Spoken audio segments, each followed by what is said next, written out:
Hello, my fellow Westorians. We are back. It is the conclusion of Valar Rereadis Book 1, A Game of Thrones. And, well, we take a look at each chapter individually. Well, it's good to take a look at the book as a whole, because there's writing style things, there's arcs that go across several chapters, there's looking at each POV as a whole. There's lots of good ways to look at the book from a high-level view rather than the chapter-by-chapter view. So that's what we're here to do, but we're not just here to review it on our terms. We got a lot of fantastic questions and discussion topics that we've prepared and we've gotten from y'all, both from Facebook, from Patreon, from Flick, from Twitter, from all the different places we engage with you all and that you all engage with us, from email as well, of course. And, well, it's going to be a lot of fun. Unfortunately, one of our two guests isn't able to make it today. Last minute cancellation, real life stuff getting in the way of our fantasy world. And don't you hate it when that happens? But we got to do what we got to do. That just means more time for our other guest to speak. And that is the highly esteemed and always excellent Lady Gwyn. Welcome back. Hey, great to be here. Right on. So you just happened to be on a similar reading schedule with A Game of Thrones, didn't you? I did, yes. I just finished within the past week. Just wrapped it up. Very cool. So you're right in line with us. That's awesome. And it's all fresh. It's all fresh. Yeah, that's really cool.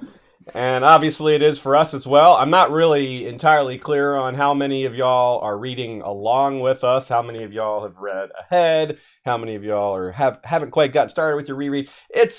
I'm sure there's just all variety of possibilities here. It's really a lot to expect people to stick to a reading schedule. That's hard to do. I can't even stick to like a regular schedule, let alone not reading ahead. I mean, that's just hard. So I know people are all over the place and with their reread. And but I know most of y'all know this book really well. So of course we'll be continuing with the high level analysis as much as possible. We'll certainly aim for that. So unfortunately, our guest setup doesn't allow us to have multiple microphones here. So Shea won't be on microphone at all today. That's too bad. But she'll be back next week with Clash of Kings 1. She is here, just won't be on mic. So you'll get to hear her starting again next week. Which, of course, is a good segue to mention that we do start Clash of Kings next Sunday. 6 chapters a week instead of 7 because Clash chapters are a little bit longer than Game of Thrones chapters by about 2.5, 2.8 pages per chapter, which is about the length of one chapter if you add that up times 6 or 7. So that's pretty good. We'll be putting out the schedule for that this week. With all the 6 chapters in batches you can see, and of course we'll have our fun titles and all that that we've adapted to. And Stephen Stark is interviewing Ash on September 29th, so that's next Sunday, and that'll be right after Valar Rereadis. Basically, you can catch Valar Rereadis and then catch an interview with Ashea on Stephen Stark's channel. His show, I Know That Nerd, which is, I think, a really great name for a show. So a quick shout out to some of the people who sent us questions, or at least people who are in the group of patrons that sent us questions. Thanks to Jeff Gnarly, the Long Snapper, History of Westeros' First Sword, and our Dragon Rider patron, Talanis the Talon, King of Gogossos, Rider of Telarius, the red dragon with scales, horns, and talons of Midnight Black. We are using a different streaming service. What's it called? Hangouts. Google Hangouts is a thing of the past. It's gone. It's never to return again, I suppose. Maybe something else will replace it. But in the meantime, we're using this site, StreamYard. And, well, this is sort of a test, right? We will not use this service again. Shea says we will not use this service again. So there you go. We'll be buying a service. We're researching which are best. But we haven't done, because we've been doing these semi-private streams, it's been a little different for us. But now, time to figure that out. So that will be, stay tuned for announcements on that. 2 more quick announcements before we get started. One of them is the news about a new possible TV show in the Game of Thrones world. It's technically not ordered yet. The news seems to have gotten ahead of itself. Possible pilot order for a Dance of the Dragons or Targaryen history style show.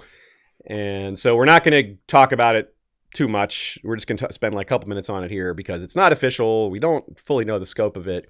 But it's exciting to know that there's a second pilot potentially being ordered. And it doesn't necessarily mean that something has gone wrong with the first one. That's also good news. Because some people thought, it means the second one, the first one isn't going to make it since they're making the second one. George R. R. Martin himself has put that rumor down. He said, if they've canceled the first one, I haven't heard of it. And you'd think he would have heard. So, Lady Gwyn, what are your thoughts on this early news, this little bit of excitement that we're getting here?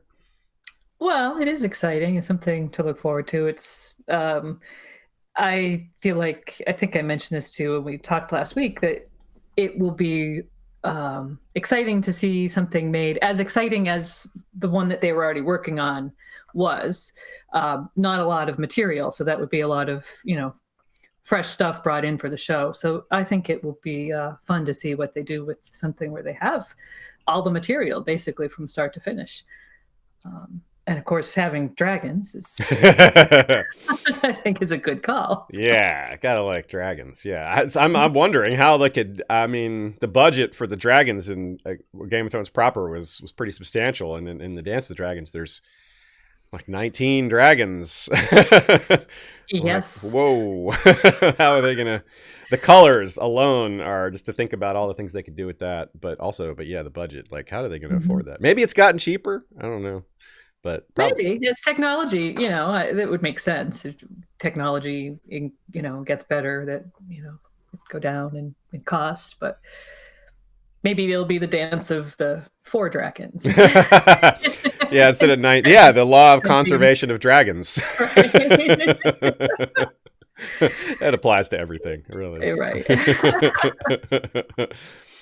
So we'll be keeping an eye on that. We'll maybe eventually dedicate an episode to it. Of course, we talk about the Dance of the Dragons a lot already. Speaking of the Dance of the Dragons and talking about it already, Lady Gwyn and I had a Skype call just a few days ago to furthering our plans for our Dance of the Dragons content, which we're pretty excited about step 2 here because the setup is fun and interesting, and there's some new things that we talked about, but I think getting into the actual war itself is probably more interesting, more entertaining. There's more story to it.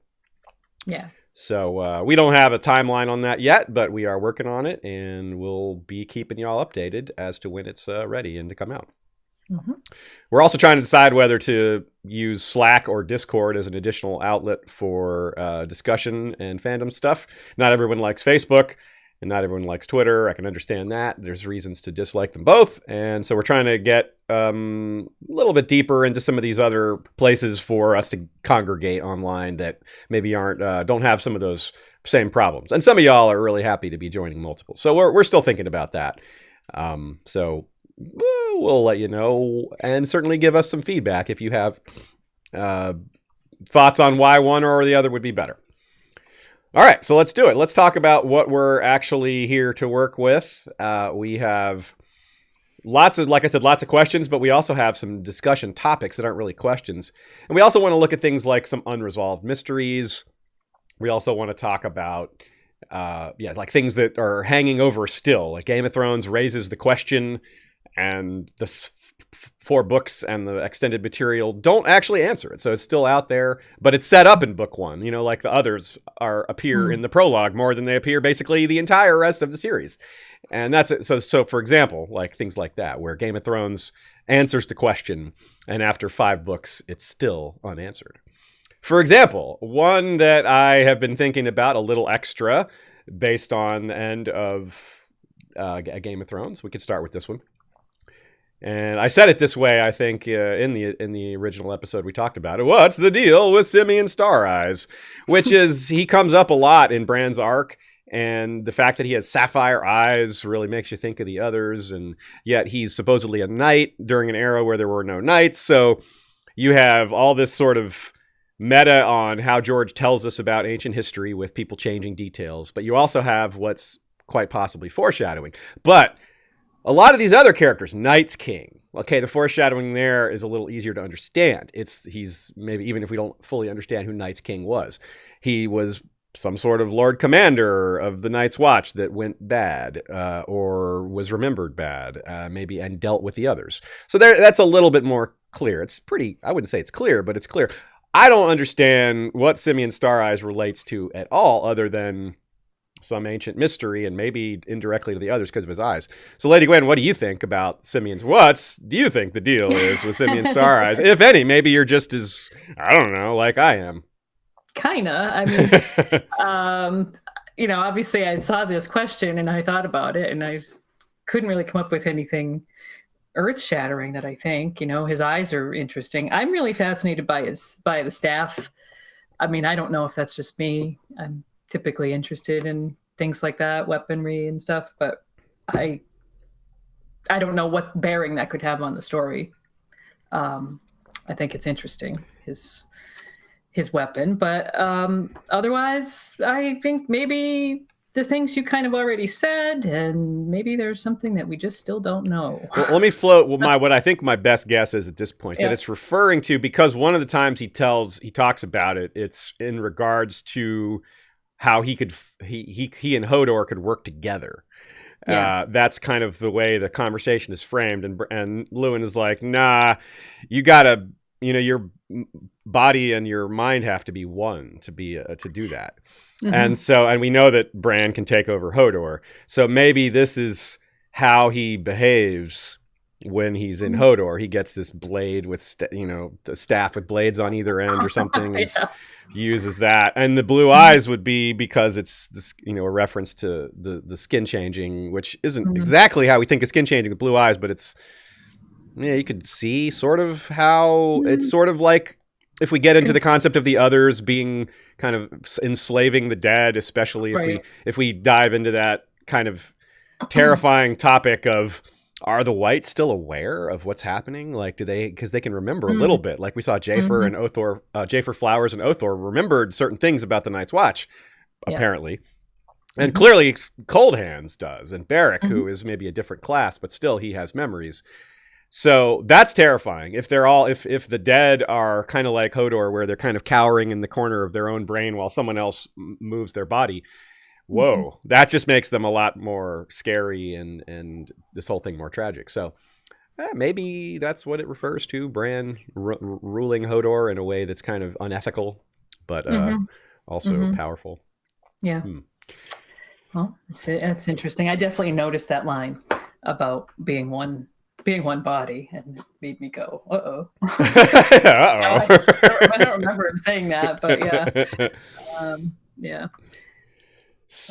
Speaking of Bran, we did a poll and wanted to know which POV this time through was the most surprising, taking into account the end of season 8, or just for some people who it's their first reread, just anything that stood out. No surprise, Bran was number one. He was the most surprising for people because you're looking for foreshadowing for him being king, and it's there, but it kind of can look like foreshadowing for him being a Greenseer, which a lot of things that are familiar with both of those arcs, or both of those kind of places in society. They're both above the world in a sense. And Daenerys was number 2. That's also not a surprise, I think. Maybe some of the reasons, the specifics might be a surprise, but Dany is with the most foreshadowing that we missed was kind of like, yeah. A lot of that for her. We've got some good quotes people pulled from some of their favorite lines. That's something we'll be doing today, mentioning people's favorite moments. Sansa was 3rd. Now, that was maybe a little surprising, maybe not too surprising. There's a lot of queen foreshadowing for her, and I think that can be a little confusing, or maybe some of it's faux shadowing, because George's original plan was for Sansa to marry Joffrey. She was going to be queen. So is it foreshadowing for that, or is it foreshadowing for her being queen at the end in the north, like we see on TV? That, I think, remains to be seen. I lean towards, yes, she'll be queen in the north in the end, but I'm not as sold on that as a lot of the other endings from the show. What do you think? Do you think she's pretty locked in to be queen in the north, or do you think there's maybe other possibilities? Yeah, I think that's something I've always thought of her as a possibility, or even, dare I say, a likelihood. I think, some of that will be very similar to the way there will obviously be large differences, but I think it's going to be very similar to the way it has played out in the show. I mean, the first and foremost is that famous line, "If I'm queen, I'll make them love me." So that sort of has played with our expectations about Sansa for a long time. So, and that obviously comes later. So I think that's neat that it's kind of the same thing with Bran, where it's foreshadowing for the same thing in two different ways. With Bran, it's sort of two different things with Green Seer and King, even though they have a lot in common. With Sansa, it's different types of queenhood, different queen arcs that we could see from her. So, and of course, this is not a complaint for me. I'm happy to see that some things are still mysterious or uncertain, that we don't actually know the ending. It is about the journey, not the destination. But when the destination's a secret, that's cool too. I like that. Fourth most voted on for surprising was Eddard. And I think that's a little interesting. That's a little surprising to me. I would have maybe thought Tyrion or perhaps Arya. And I have a few things to say about Arya that I thought were surprising, but we'll get to that. I think for Eddard, I think what it is for a lot of people is re-examining the Tower of Joy scenes, maybe rethinking some of his quote-unquote mistakes that maybe weren't actually mistakes, or they were the right thing to do, even though they kind of doomed him, which is kind of maybe a philosophical argument. What do you think about, did you get some new insights to Eddard or any of the new? You're already someone who knows the Tower of Joy particularly well. I'm not sure you would have noticed anything new there, but just Eddard in general as a whole. No, not really, because I've read, and probably more than anything else in a Game of Thrones, like as I go back and reread individual chapters, I've probably read his the most of anyone. But I will say this, what continually surprises me every single time I reread any of his chapters, whether it's part of a complete reread of the book or just individually reading a chapter, when he gets to moments when, he should have done something else, like just arguably should have, or not done something, not trusted Littlefinger or whatever, I still find myself thinking, maybe he'll do it differently this time. Yeah, it's totally like come on, Ed.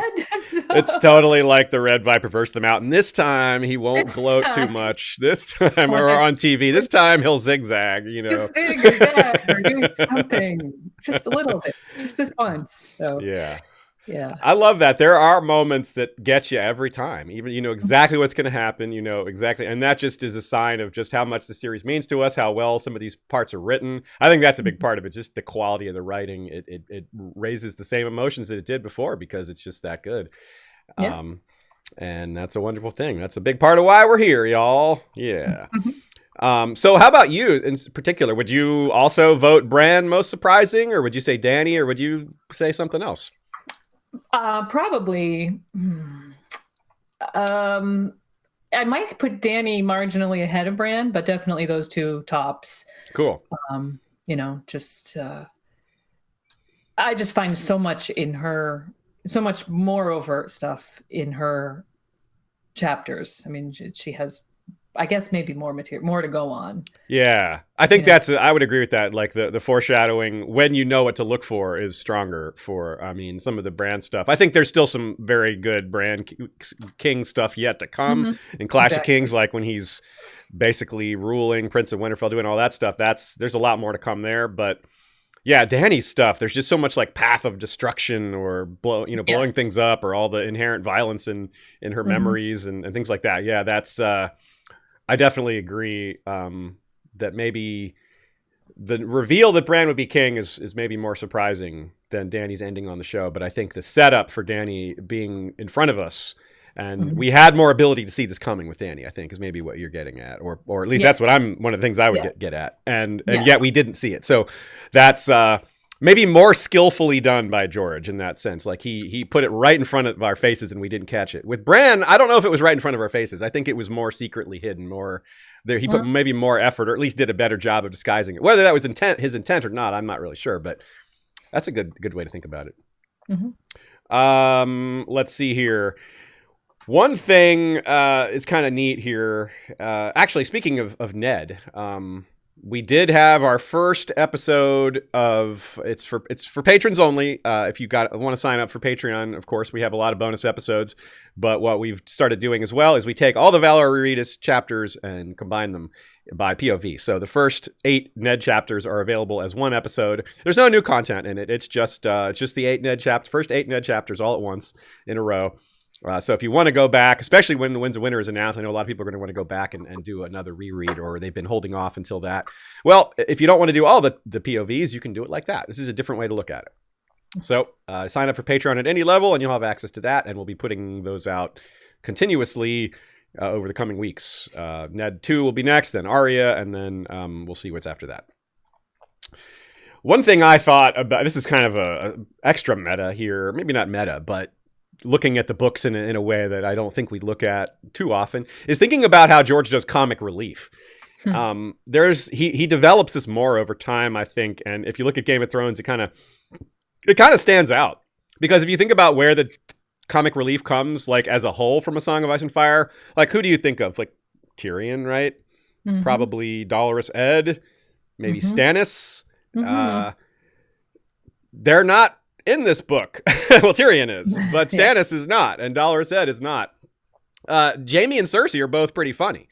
They have a lot of sarcasm. That whole family has a lot of sarcastic one-liners. But in this book, not a lot of that. Jaime isn't in this book very much. And Cersei her arc really takes a big upswing in focus, starting with the next book with Tyrion, all the Tyrion chapters, and of course when she has her own POV.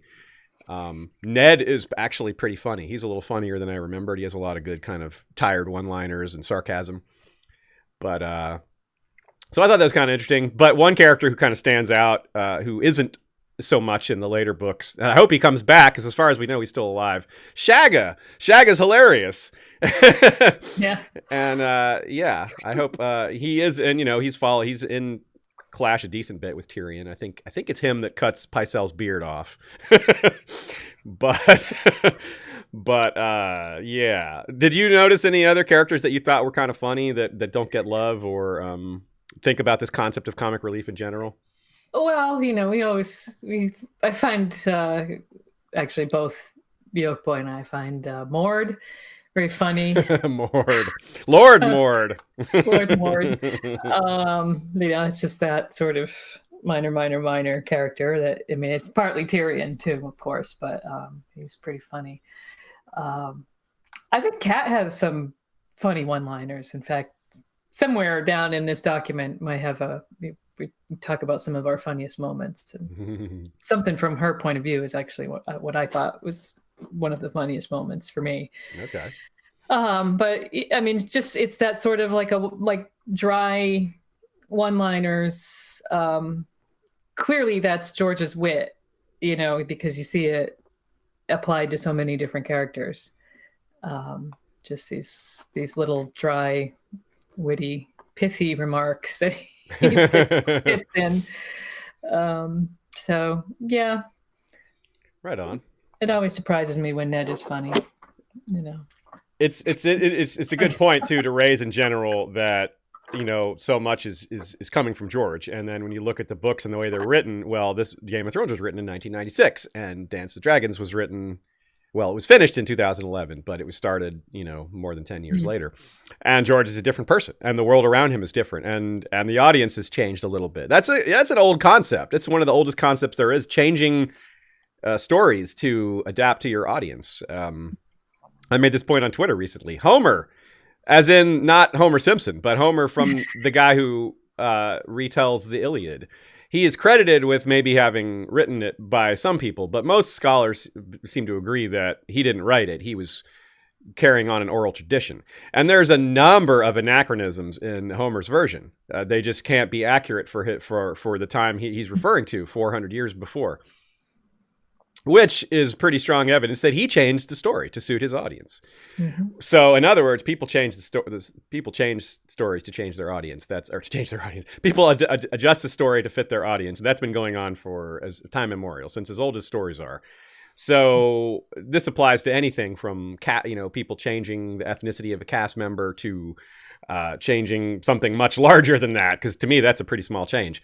But, your mileage may vary. But that is something to keep in mind. Maybe this is a bit of a tangent, but it does apply to the way these books have changed over time. Because, for example, in Fire and Blood, there's a lot more talk about certain aspects of womanhood in the stories. And alternative relationships, which wasn't talked about as much before. And that's almost certainly a function of the change in society from 1996 to 2019, 18, 16, whatever have you. So, good thing to keep in mind from a meta perspective when you're trying to analyze the writing. Always got to keep in mind when it was written. And as far as influences go, well, that's a really big deal too. We all by now are aware that H.P. Lovecraft, for example, is a major influence on George R. R. Martin. And that is extremely apparent in the prologue. So that is a segue to a first question from PJ Moon, who wants to know what our favorite chapters were and points out some things along these lines. Like PJ says, the Dany 8 and 10 are like a pure trippy vision quest. And the prologue is pure Lovecraft. And Eddard's 12 and 15 are pure Shakespeare. And, this is a thing that there's no one person, no one analyst out there that can nail all these references. There's just so many of them. So this is a great one to crowdsource, to get lots of opinions from, where you all think different chapters have their influences. Feel free to type that in the chat. Maybe Ashay will catch some of the good ones and put them up here for us to read back to y'all. And in general, of course, y'all can be asking questions here and about a Game of Thrones and stuff like that. So feel free to post those here. So what do you think? Did any of those, let's just start with the basic here. Do you have some favorite chapters from the book, or is it kind of hard to pick favorites? I struggle sometimes to pick favorites. Yeah, I struggle. Somewhere down here, I started to write down all my favorite chapters, and I got to a list that was about 2, 4, 6, 8, 10. I got to 12 chapters long, and then I was just like, oh, obviously I can't pick a favorite chapter. But there was a pattern. Except for with Ned, I tended to be focusing on the final 2 chapters of each point of view. Ah, okay. So I feel like maybe that says something about the way the book was written, because everything sort of built up to those, crescendo points. And, those are the chapters that really kind of stick with you as you're That's a good point. So with Ned, it was the 9 and 10, which is his being the ambush in the streets, and then his Tower Joy dream. And those are just my favorite Ned chapters. Yeah, I think I'm going to jump ahead because of how well this point segues to what we're talking about. I gathered one of our online communities for discussing the books is Flick, and one of our regular commenters, Stefan B, wrote something that I thought is really well said. He says, what strikes me is how different a Game of Thrones is from other first volumes of a larger series. These are often origin stories where the main characters get introduced, with the result that there is less room for intriguing plot. Here, there is a compelling and complex story even in the first volume, and more importantly, this volume cannot really be regarded as mainly set up for the series because so many new characters and plots keep getting introduced in the later books. Mm-hmm. Yeah, he nails it there, I think. Yeah. I mean, in talking about Ned, it was, he has an entire, basically, and that's his arc. I mean, he doesn't, not in the later books. So you've got an entire intriguing plot around Ned. Yeah. 15 chapters. He's by far the most. I mean, Catelyn has 11. Yeah. Mm-hmm. And the next highest, I think, is either 9 or 10. 10 for Dany. Yeah. And that, and of course, I said something like this at the end of the first book. It's kind of weird to see, say, the Lannisters, who are set up as kind of villainous, to see them reeling. They're losing at this point. Usually it's the good guys with their backs against the wall, like, what do we do? Instead, George wants the good guys to be winning, then to have them start losing later, and then to be, well, wait, who are the good guys and bad guys here? Right. Maybe that's not even the point. So so he twists it, and then he twists it again, and then he twists it in unexpected ways, and that's just really cool. So yeah, it's a good point that Stefan makes here. There's so much going on in the book, and here's a good example. I think it just makes George seem even better as a writer to me. I've been reading Tad Williams' second Dragonbone Chair series. That there's 2 books out of 3 are out, and there's a kind of a in between book that takes place right after the first trilogy, like immediately after. And that book is really good. But this trilogy is just okay. I'm enjoying it, but I really notice some of the issues that just George just does so well that, obviously Tad Williams is not all other authors, but I think it's kind of typical, is that it's what Stefan strikes on here, that it's a 30-year jump between the 2 trilogies. And in that jump, he's just doing a lot of telling. He's telling what happened during these 30 years. And there's a lot of just explaining these characters and who they are. And it's a lot of telling and not showing. And some of it's just like, I don't care about that. And I'm a guy who loves detail and love getting into it. But I'm just find myself going, I kind of want to skip a few paragraphs here. Yeah. And when he gets into world building, I'm like, oh yeah, give me this. I'm into that. It's really good. But even if it's just telling the world building, I can handle that. But if it's just telling like one character who you don't know, telling about like some certain thing they did 10 years ago that indicates maybe what kind of person they are now, and I'm like, yeah, okay. And George doesn't do that. He's really he does a lot with his characters and with his plots, but he doesn't he does it in a more efficiently, I think. How do you let's hear from you on that. Like, what other things have you been reading lately, and how would you compare it to Game of Thrones and George's writing style, if you can? Yeah, I can't really compare. I'm trying to think of what I've read lately. Well, I listened to his Dark Materials. Okay. Which is well, that's interesting because I would say that's, even though it's it's kind of a classic trilogy, and if y'all haven't read that, it's about to be a BBC television series, and don't be put off by the fact that it was a children's series because it's enormously complex. I don't know if you've read it, Aziz. I have not. Okay, really? Ashea has. Yes. All right, great. Well, it's really good. Very different from any other children's fantasy that you might encounter. But the first book has a distinct, sort of standalone kind of plot. It's not a lot of it is set up, but it's not that setup. Exclusive setup, should I say, for what happens next. So I guess, I would put him kind of in the same bracket as George. And what they both excel at, touching on what you were just talking about, is showing, not telling, and revealing things in ways that are quite subtle, but through characters' thoughts or interactions, or, really doing a lot of kind of world building or laying a background without just listing details or, boring telling of a story. So yeah, that's much more engaging, obviously, and it's kind of one of the cardinal rules of writing is show, don't tell. So yeah. And beyond that too, you just have how good a writer is at jamming a lot of information into a single sentence, and whether that sentence is sometimes, you got the Lovecraft style where sometimes there's maybe too much in a sentence and you've got some of these other authors who maybe there's not enough in the sentence. It's just kind of like, okay, that's what's up. And then maybe someone like George who kind of is able to do a little of both. He's able to make things look more mundane but actually hide depth within them. Mm-hmm. And that's what keeps us coming back to read again. It's like, wait a minute, did I miss that? And yep.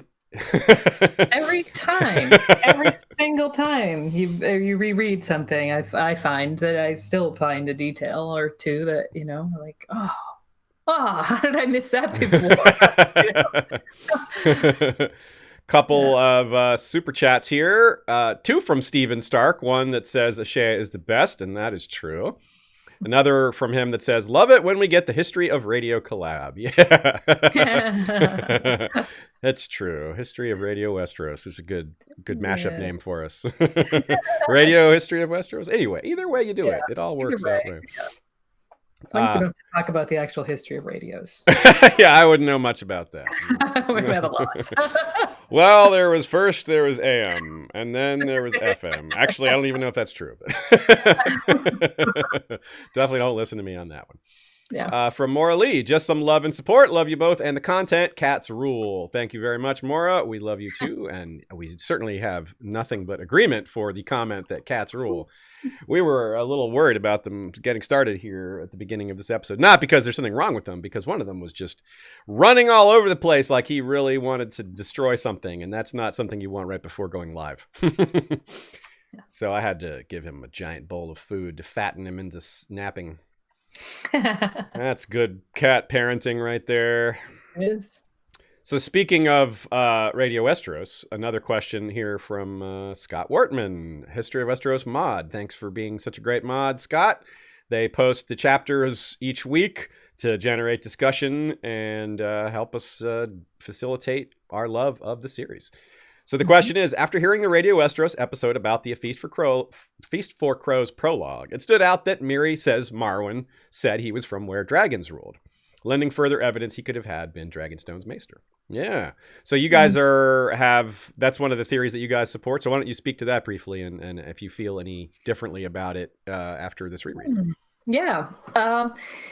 So we first talked about this, I think in our prophecies episode, we talked about the possibility, or I guess the definite probability that there had to have been a maester on Dragonstone. The fact that George has said that we would know everything there is to know about Robert's Rebellion in due time, and it occurred to us that if we were ever to know what happened on Dragonstone, it would very likely come from the maester who was there, because all of the rest of the household seemed to have either been, killed, or, when Stannis took the island or fled, the few that fled. But then obviously Sir Willem Darry died. We don't know what happened to the other 3 or 4 people that were with them. Anyways, long story short, if there was a maester, who could it have been?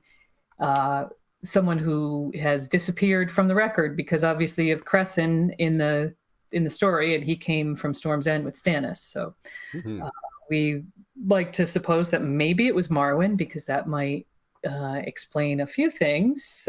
Might give some, his importance to Dany's arc would obviously grow hugely. The reason he's kind of running off to her, if he had been there with her mother. And there's a lot of other kind of neat implications that, if you think about Marwyn having been involved with the Targaryen cause, knowing things about prophecy, maybe, why did he go off to study in Ashai and all those things that he did in those years in between the fall of Dragonstone, whether he was there or not, and when we first hear of him in the story, which is very early on from Miri Mesdor. So yeah. Yeah. So speaking of maesters, I'm going to jump ahead to another spot in the document. One hidden source of meta and fun is the appendix. And the Game of Thrones appendix, I believe it has changed over time. And so I have with me this very old copy of Game of Thrones. How cool is this? So I'm going to throw a little curveball at you here. I was perusing this thing to see, first of all, the appendix has a surprising amount of world building that I think a lot of people didn't realize existed so far in advance. For example, in the House Baratheon section of the appendix, it mentions Orys Baratheon, that he was Aegon's bastard brother, and that he defeated Argilac the Arrogant, the last Storm King, and took his daughter to wife. So that's, mentioned in the World of Ice and Fire and laid out in the house history, but it's here, right here. It's been around since 96. So, yeah. And a lot of the appendixes have these little small pieces of house history that I think a lot of people didn't realize were already in place so long ago. So George did a lot of world building, even though there's some things that didn't quite work, some things didn't quite fit. For example, here in almost all these sections, he calls him Aegon the Dragon, Aegon the Conqueror, which that phrase doesn't really stick. He doesn't continue to use Aegon the Dragon much at all, or at all in the future books or the history books. So little things like that, which hardly matter. But here's one that kind of stuck out since we're talking about maesters on Dragonstone. This one was a surprise to me. Have you heard of Maester Crelan? No. Because I had not heard of Maester Crelan. Does that name ring a bell? If you get this one, you get a gold star. And that's your hint that that's a gold star. Tywin's Maester. Yes, he is Tywin's Maester. Because I knew I read I can't take really any credit because I just read the appendixes a couple of days ago after you passed me this document. But I still forgot about him until you pressed me for it. Right? So. Isn't that neat? So, yeah, in this one it says, fair-haired, tall, and handsome, the Lannisters are the blood of Andal adventurers who carved out a mighty kingdom in the western hills and valleys. Through the female line, they boast of descent from Lan the Clever, the legendary trickster of the Age of Heroes. Right on. That's really cool. Yeah, and so yeah, on this list of Tywin's household, you have Maester Crelan. I'm like, who? I guess maybe we'll be. Apparently, we'll eventually see Casterly Rock. So Maester Crelan, that character you can't wait to meet, is gonna be. It's coming. Possibly there and gone. Yeah, I thought that was really weird, but it's never mentioned. There were a couple people in the Night's Watch, some of the young kids. As I was reading, I would text home and be like, "Who the heck is this person?" I noticed that Mord does get a place in the appendix amongst the Eyrie folks. Because Mord is so important. It's foreshadowing for Lord Mord. Lord Mord, yes. Keep your eyes on Mord. Golden Tooth the Unjust. House Tully has a very long little history jaunt in the appendix. It talks about the how they were among the first to to turn on Harren the Black and join with Aegon the Dragon. Again, that term that isn't used so much. But actually, it doesn't say Aegon the Dragon here. It just says that they turned on Harren the Black. And it's like several paragraphs here, which is pretty cool. But here's one more I really want to draw people's attention to. If you go all the way, I don't think I had anything to say about House Tyrell, except that he already has characters like Sir Morin and Maester Gorman and Garth the Gross, which is cool. Those characters still haven't appeared. They are mentioned as coming to King's Landing. I mean, they've kind of appeared, but you haven't seen them yet. Mm-hmm. Their presence is felt, you could say. Yeah. But this one that really stands out to me. If you go to House Greyjoy, there's nothing too big a deal there. But if you go to House Martell, under the list of you have Doran Nymeros Martell, and you have the same fun history talking about Nymeria and marrying Lord Mors and Lord Mord. So close. There's your connection. Mord is a Martell. And it says, what's funny is there's a small kind of mistake here, and it's not a change, and I'll tell you why. It says 200 years later there was a marriage from the Dornish. No, I guess this is right. I thought it's a 200 years past. Never mind. I thought it's a 200 years past. Okay, never mind. It's all good. So, but the neat point here is that under it says his household, his siblings, his children, blah blah blah. His knights and Lord Bannerman is only one person, and it's Edric Dane. Yeah. Edric Dane, Lord of Starfall. I guess that George had planned for that character to be important, even though he doesn't appear till book 3. It kind of makes you realize, so he obviously hadn't done as much background for that region as he had for some others, but It's kind of like a big, giant, uncomfortable spotlight. It's like Edric Dane, you say. Ned Dane. Oh gosh, who could he be? Might he be someone of importance? Yeah. So yeah, if you had read this appendix, I think you'd find yourself looking as you go forward, looking at the characters differently. Now, there was a question. It was something that I noticed about the appendix, and it's back in the Lannister section. It calls Jaime the heir to Casterly Rock. Yeah, I was going to say the same thing. Right? That's very interesting. So that is, and then inside the narrative, when Robert says he's made Jaime the Warden of the West. He's made Jaime the Warden of the East. Yeah. And threatens to make him hand. Yeah. Yeah. And Ned says, you can't have the same man be the Warden of the East, who's also going to one day be the Warden of the West. So obviously at this point in the development of the story, George either hasn't fully developed the rules for the Kingsguard, or maybe he's revealing to us that Jaime's not always going to be. I don't know. I mean, what's your take on that? So, I think it's I'm of two minds. One is that I think George may have maybe not fully decided how he wanted to do things, but I think it fits pretty well in that, because we have the sense that Tywin, who is just this extremely powerful figure overshadowing everything, doesn't want Jaime in the Kingsguard. And it's kind of like, well, he's going to get what he wants, isn't he? Yeah. Right. And just like we see all the encroachment from the Lannisters on all these matters of tradition, it's common. Like Tywin, like the way Jaime dresses, like that's early on. He doesn't dress like a Kingsguard, or at least he only sort of dresses like a Kingsguard when he feels like it. Yeah, and he's constantly not protecting the king too. He's not even engaged as a Kingsguard in a Game of Thrones. He's leading men for Tywin.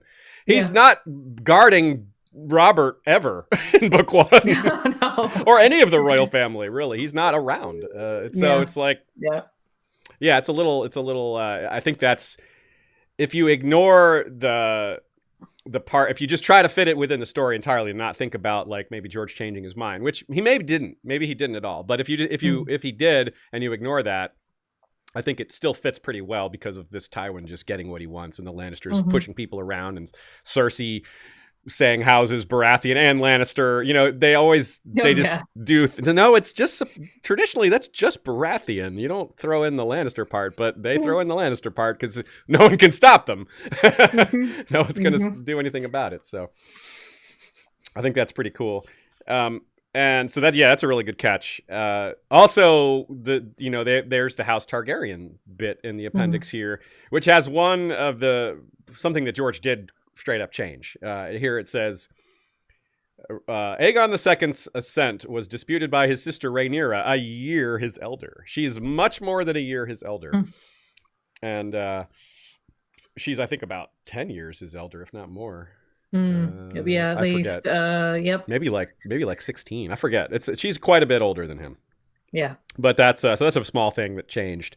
And also, interestingly, you already have talk about Aegon IV and Aemon the Dragon Knight and who was the real father of course, that's actually in the book. It's not just in the appendix because Aemon brings that up. Yeah. But even in the appendix, it says, some say lover to Queen Daenerys. Like the scandalous bit is included in the appendix. As well as, little bits about Daeron, who, you wanted describing him, just kind of ties him a little more to Robb Stark, like in Jon's first chapter where Benjen is bringing up the young dragon. And, you even get Egg and Jaehaerys and all these other things. You also have, the appendix having to lie to us, like calling Jon Snow Ned's bastard.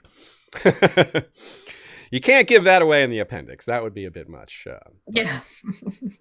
I would say something like Ned's apparent bastard. Just say Jon Snow, the bastard. A bastard, yeah. It was like, wait a second. A motherless child. A motherless child, yes. That Catelyn won't be able to love on the TV show 20 years from now.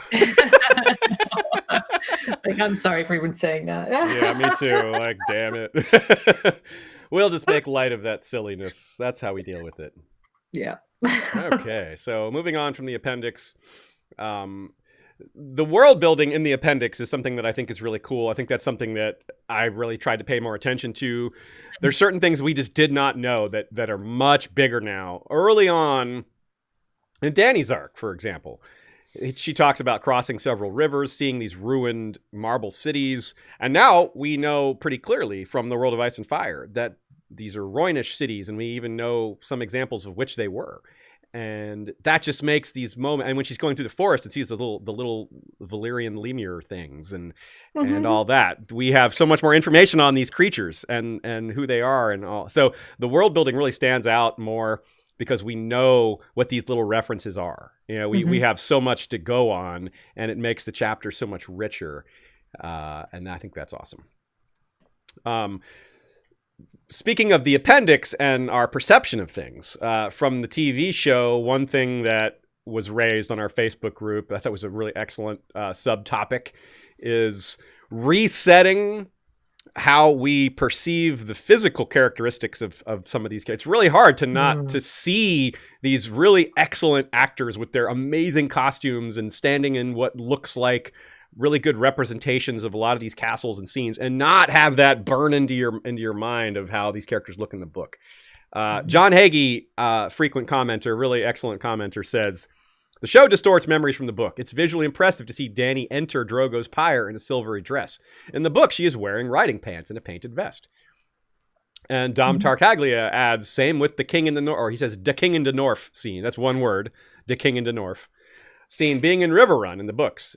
Of course, it's in Riverrun, it's a pretty big deal having that happen at a southern seat, his mother's seat, whereas on the show it happens at a place called Inch Abbey, where Ashea and I were recently, and it's a pretty cool spot, but it's no big full castle. It's a ruined church. So it's awesome because it's real, but the imagining a whole castle with Riverrun and all these lords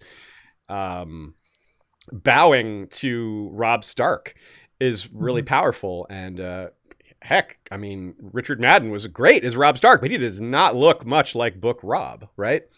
Yeah. Right. So this raises, since we're talking about the scene, the King in the North, this one really stood out amongst commenters. I asked for people to name their most, the funniest or most meaningful or most chilling or most, why would you do that, stupid character kind of moment. And multiple people named the King in the North scene. There is only one king I mean to bend my knee to. King of Winter, Mage Mormont laid down her morning star and said, the King in the North, the King in the North, the King in the North gives me chills every time. These are different comments from people.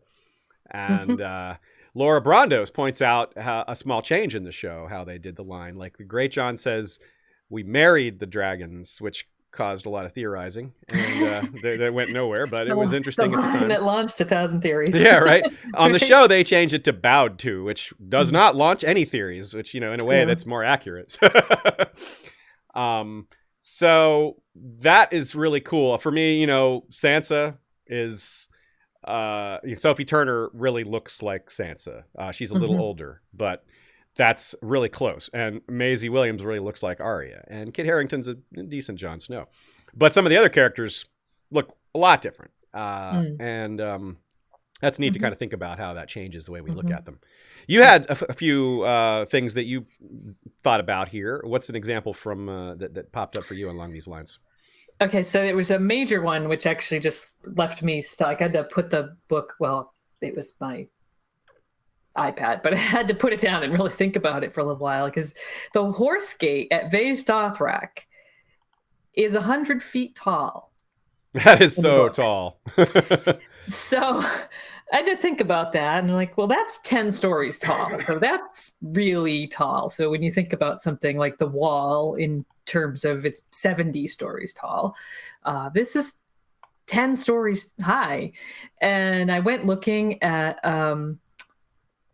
all the images I could find, so from the show, it appears like it's maybe a third of that, maybe it's, I don't know, 30 or 40 feet tall at the Sounds most. about right, yeah. Yeah. But to be honest, I could not find a single image inspired by the show or just otherwise by like Ted Naismith and other artists that really did justice to this description of the Horse Gate being 100 feet tall, which is just surprised me so much. So I had to completely change my mental image of Vaes Dothrak, which really there's not much there to think about. It's a pretty empty place, but I can imagine having this 10-story tall monument looming over this, what's basically a lot of empty space. I had trouble picturing, and they sort of showed it on the show, how much else was going on at Vaes Dothrak with all the markets and their... The markets are interesting. Yeah.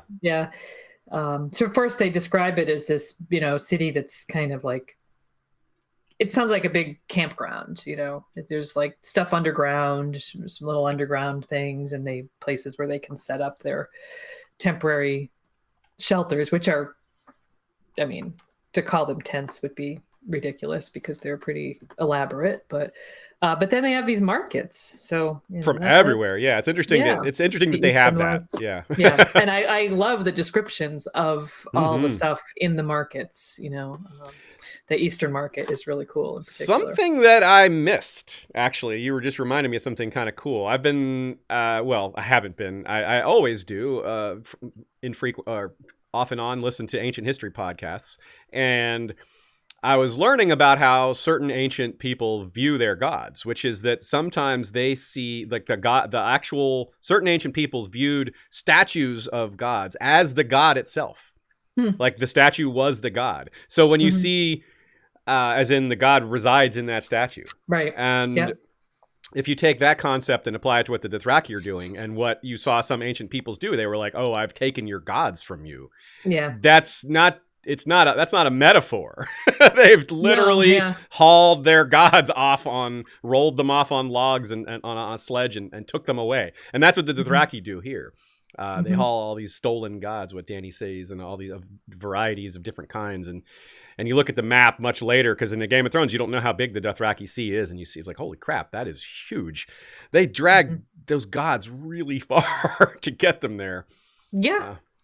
I would imagine the Horse Gate had to, I certainly, at the end of the day, I had to kind of suspend my disbelief about how that could have even been constructed. But I don't imagine those horses, that monument was constructed by Dothraki, although I don't, maybe, but did they drag that from somewhere else? I'd kind of like to know the story of that. Yeah, right. Clearly, ancient civilizations did have the ability to construct giant edifices out of bronze, or I think like the Colossus of Rhodes, I think, is probably what the Horse Gate is based on. It's about the same size. I looked it up. I think that was also supposed to be about 100 feet tall. Although actually, I think more the Titan of Bravos is probably a closer fit for that. But this is that type of, same kind of size and feel, spanning the entrance to this place. So yeah. But I don't see the Dothraki having that technology. No, some ancient culture may have, but I don't see that they ever did. So I wanted to say something to you to tell her. Oh, okay. I wanted to say that the Dothraki could have captured people from a culture with this technology and made them do this. That is what they do. In case anyone couldn't hear, Shea says maybe the Dothraki had slaves build this for them, which is obvious. I think that's pretty likely. And it's also goes into this pastiche of how the show gives us Vaes Dothrak versus what we see in the books, which is Danny describes it as just this hodgepodge of different building styles, because each building style is from the slaves taken from a different spot. So because the Dothraki themselves don't build, so that is I think Ashay has nailed that. Yeah, I think so too, because I think even if I remember correctly, there's even a small pyramid. Which I thought was I don't know that that's really foreshadowing, but I just thought, there's a little pyramid described in her point of view, and how important those are going to be to her going forward. So there were a lot of comments in the chat about appearances. I'll read a few kind of different takes from people. A lot of people pointing out that it would have been nice to have Dany's hair burn off in the show, which it did burn off in the books. A couple people pointing out Joffrey is actually as good a job as Jack Gleeson did as Joffrey is acting. The look is a bit different. Joffrey in the books is actually tall and strong. And of course, like Sansa says, he has fat worm lips, which I wouldn't say that Jack Gleeson has fat worm lips. Even if he did, I wouldn't say that, but he doesn't. They should have. What's that? I think he has curls too. A Yeah. lot of characters in the books have curls that do not have curls in the show. That's true. Shay says a lot of people have curls that don't have curls in the show. That's a good point. Yeah, the Lannisters are supposed to be curly-headed. Yeah. All the Lannisters. I think Jaime too. Even when Jaime. Is too. Sansa is too. You say? Yeah, she has curly hair. I had forgotten that. Mm-hmm. Okay. Yeah. I guess that's a little unusual. Are any of the other Starks described as curly-headed? Yeah. Yeah. There's other Starks, Tullys. It's the Tully look. I think it's the Tullys. Yeah. Okay. Yeah. I remember the red hair and blue eyes part of the Tullys, of course, but I had forgotten about the curls. That's good. Good catch. Mm-hmm. Yeah, nice. I didn't think of that.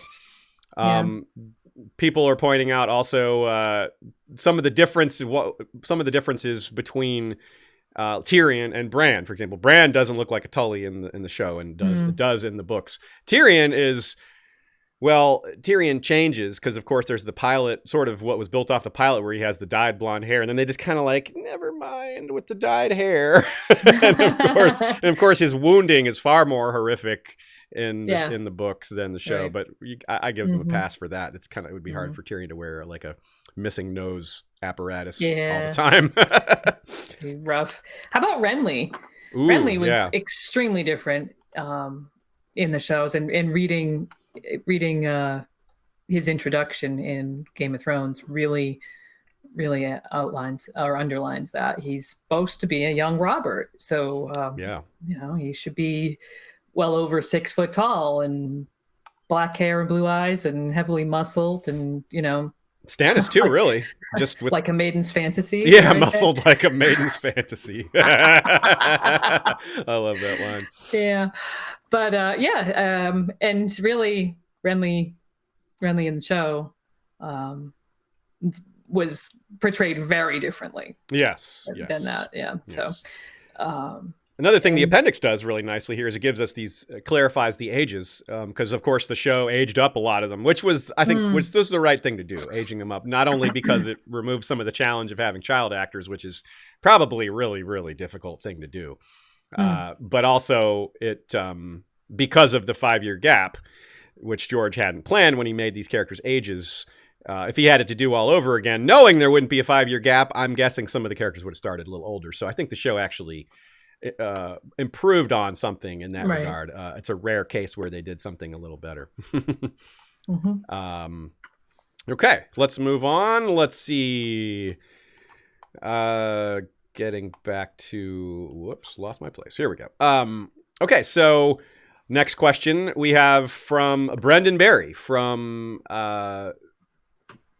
Patreon. Not as much a question, but I would love if Lady Gwyn could talk a little bit more about the possible Littlefinger / Bronn relationship. I remember Radio Westeros talking about it in an episode a while back, and it would be great to hear some of the implications it had in its first book, now that you've done a reread and considered maybe the show as well. So it looks like you did write some notes here. So let us tell us what you think.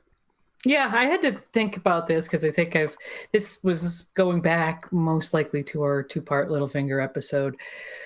And basically the thought was, I think that Littlefinger might have sent someone to follow Kat when she left King's Landing. And we were just, kind of spitballing, if you will. So it would have made sense. It would have been in keeping with his sort of MO to have somebody keeping an eye on what was happening there. And so we wondered, what if that person was Bronn? Now that would be a great example of pawns kind of not behaving in the way you expect them to, as well as a good example of how Littlefinger kind of casts his net very wide. I would say, kind of trying to draw as much stuff in, see what he can get kind of stuff, which is a contrast to Varys' style, who has a very much more kind of laser focused and efficient network of information and activity that's going on in the background.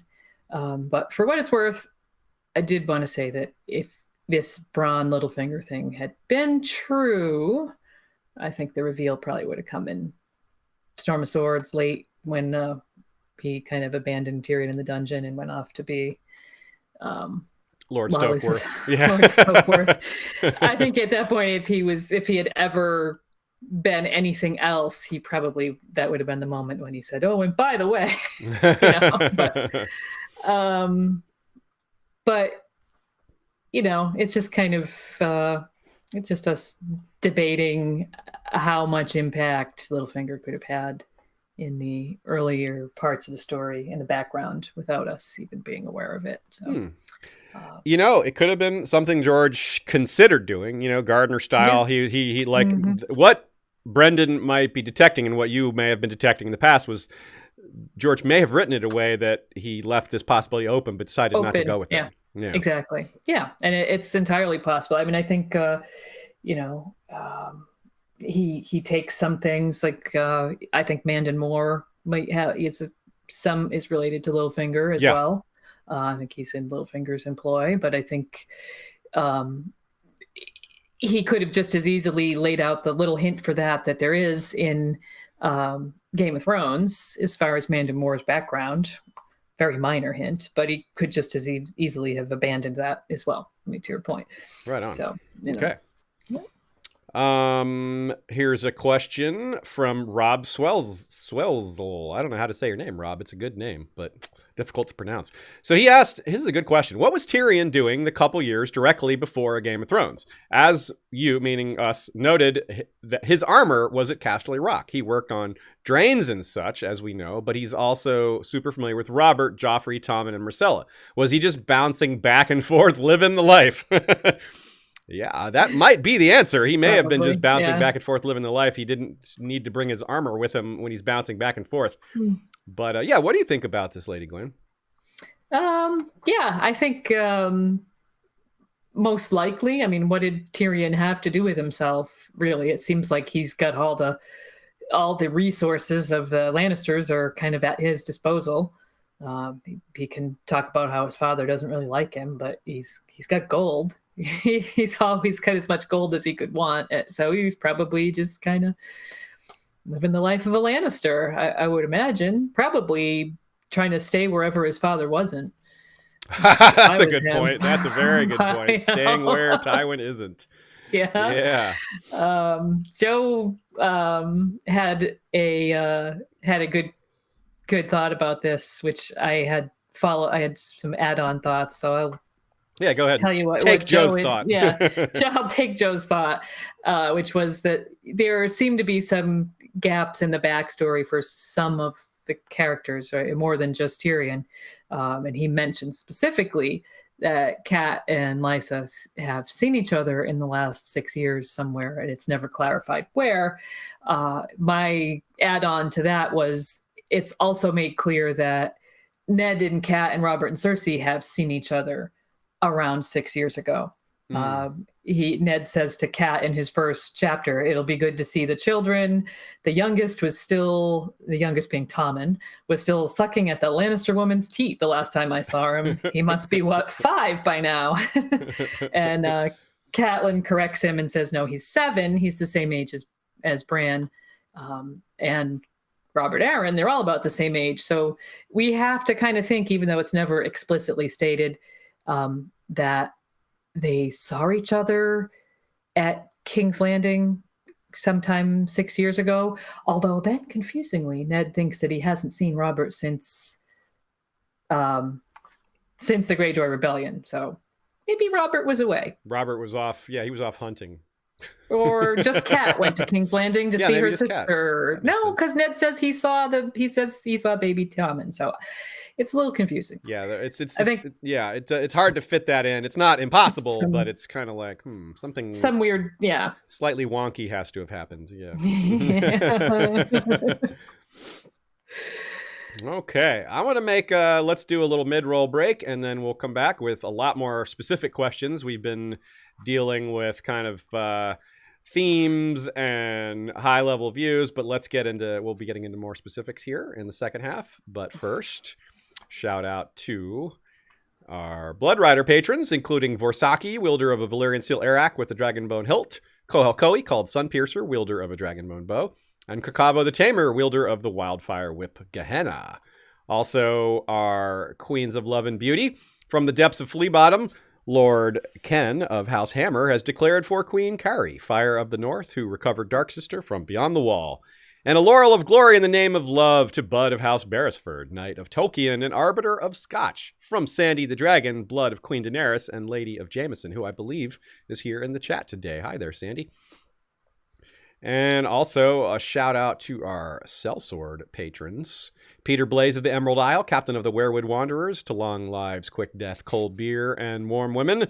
Daegron is Marshal of the Axe, captain of the Red Tide. Resistance is futile. Kyron Callsbane is captain of the Stone Shields. The torrent breaks upon the stone. Hayma Helminth is captain of the Whispering Children. Dead men tell no secrets. Shepard is the Shepard of Essos. All men are sheep before the Shepard, heir to the Whispering Children. Lady Lajara Dajo is the Iron Lily, Master Archer, Castellan of the Summer Island Keep, Arboreal Point, captain of the all-female Wailing Widows. Women and children first is their motto. Cody the Crimson is Bastard of Bracken, captain of the Red Waste Exiles and recruiter of the Free Folk. Cameron the Hammer of Hornwood is captain of the English Lions with the motto, Honor is the reward of virtue.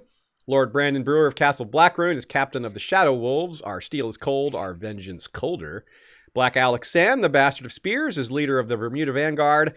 And Bittersteel, Captain General of the Golden Company, beneath the gold, the bitter steel, and our word is good as gold. When your Sellsword company is that big, you get multiple mottos. That's how that works. Also, if a reread, sitting down and reading is a bit much for your schedule, I recommend getting the books through Audible. You can go to our website, click on the Audible link, and get a free download. If you try an Audible subscription, even if you don't keep the subscription, you get, 2 free downloads, not one. Let's double that. And you could certainly get Clash of Kings and A Storm of Swords, for example. And then if you don't want to continue with the subscription, just drop it and you've gotten 2 books for free. So that's cool. Check that out and other cool deals that help support the show at historyofwesteros.com. All right, that's it for the mid-roll. Let's get back to the questions. I'd start here with some more stuff from Facebook. Travis Swan points out that Tyrion making Bran's saddle, he thinks it's foreshadowing trying to make saddles for Dany's dragons. I think that theory is out there, and it's been around for a little while, and I think it's worth discussing again because, well, we never saw saddles in the show, but that's kind of silly. As Ashea has said plenty of times, it's just like, what the hell? How can you stay on that dragon? It doesn't really make a lot of sense.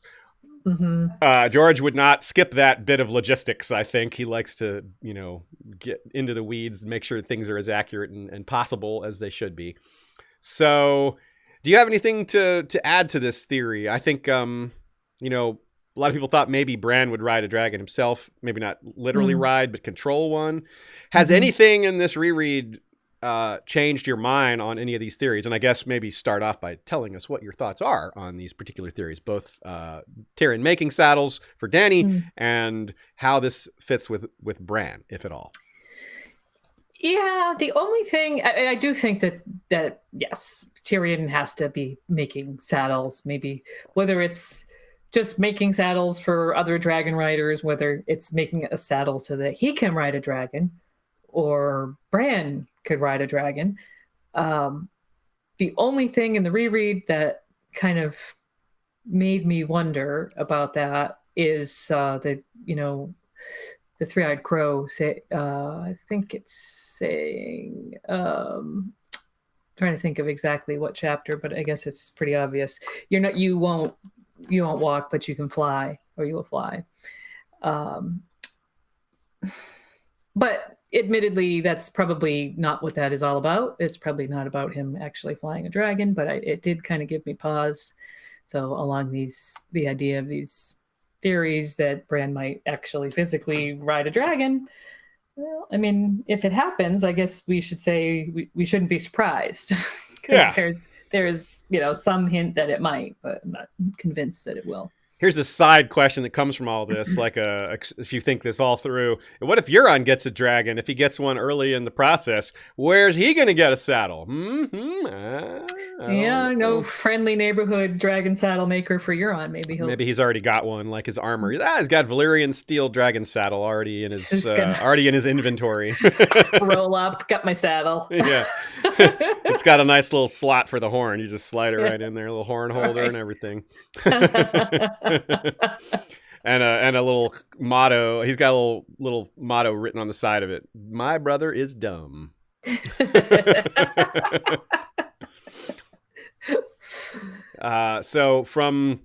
We have 3 more people: Stacey Meyer, Bill Kerr, and Carly Pekarsky, who all cited the King in the North as the most epic moment in the book.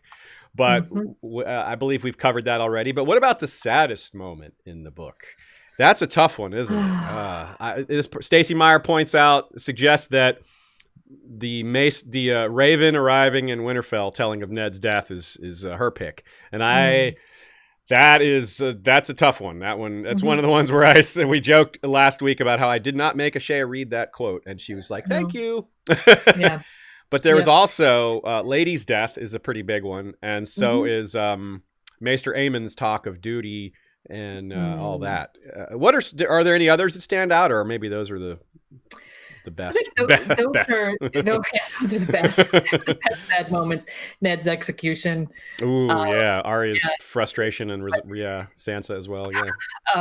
Yeah. Seeing having Arya see Sansa, and then so that they're both.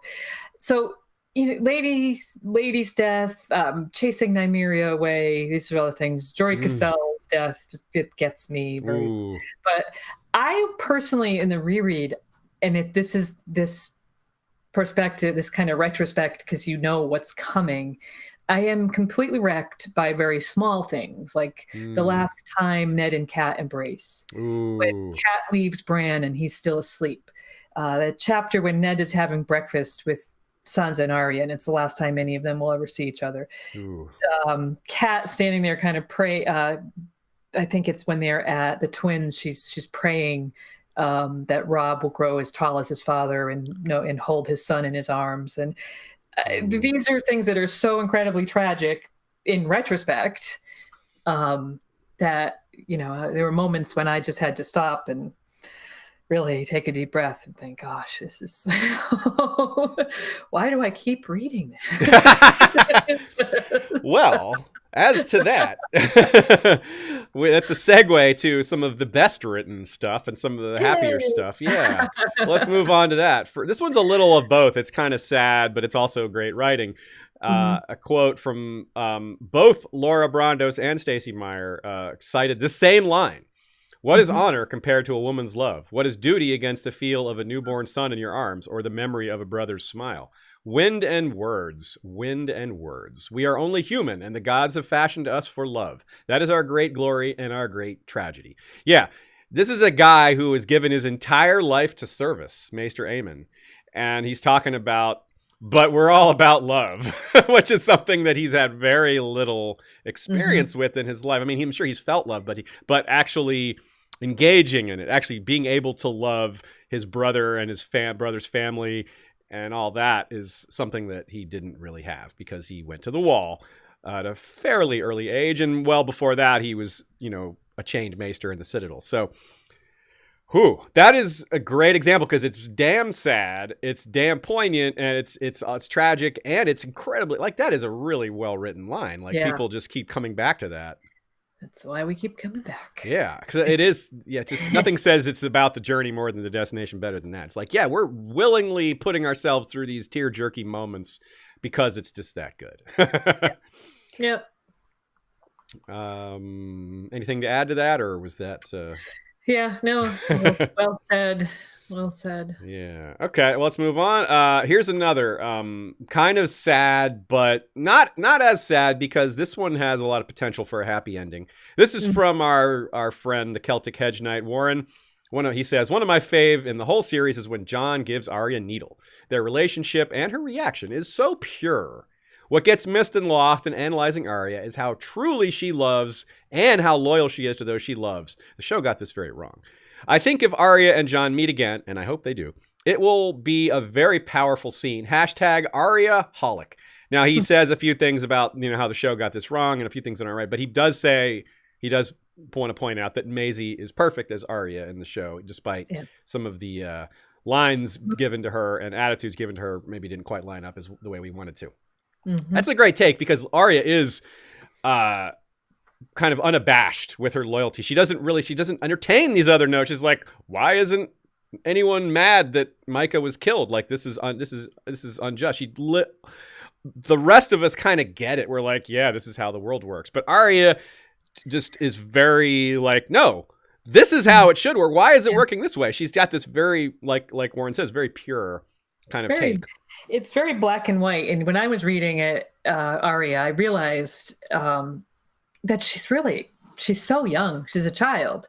I mean, obviously, that seems like a stupid thing to point out, but she's a very young child, and when you read the way she's written, he actually did a really good job of giving us that kind of almost black and white, which is kind of funny considering where she ends up, but nice.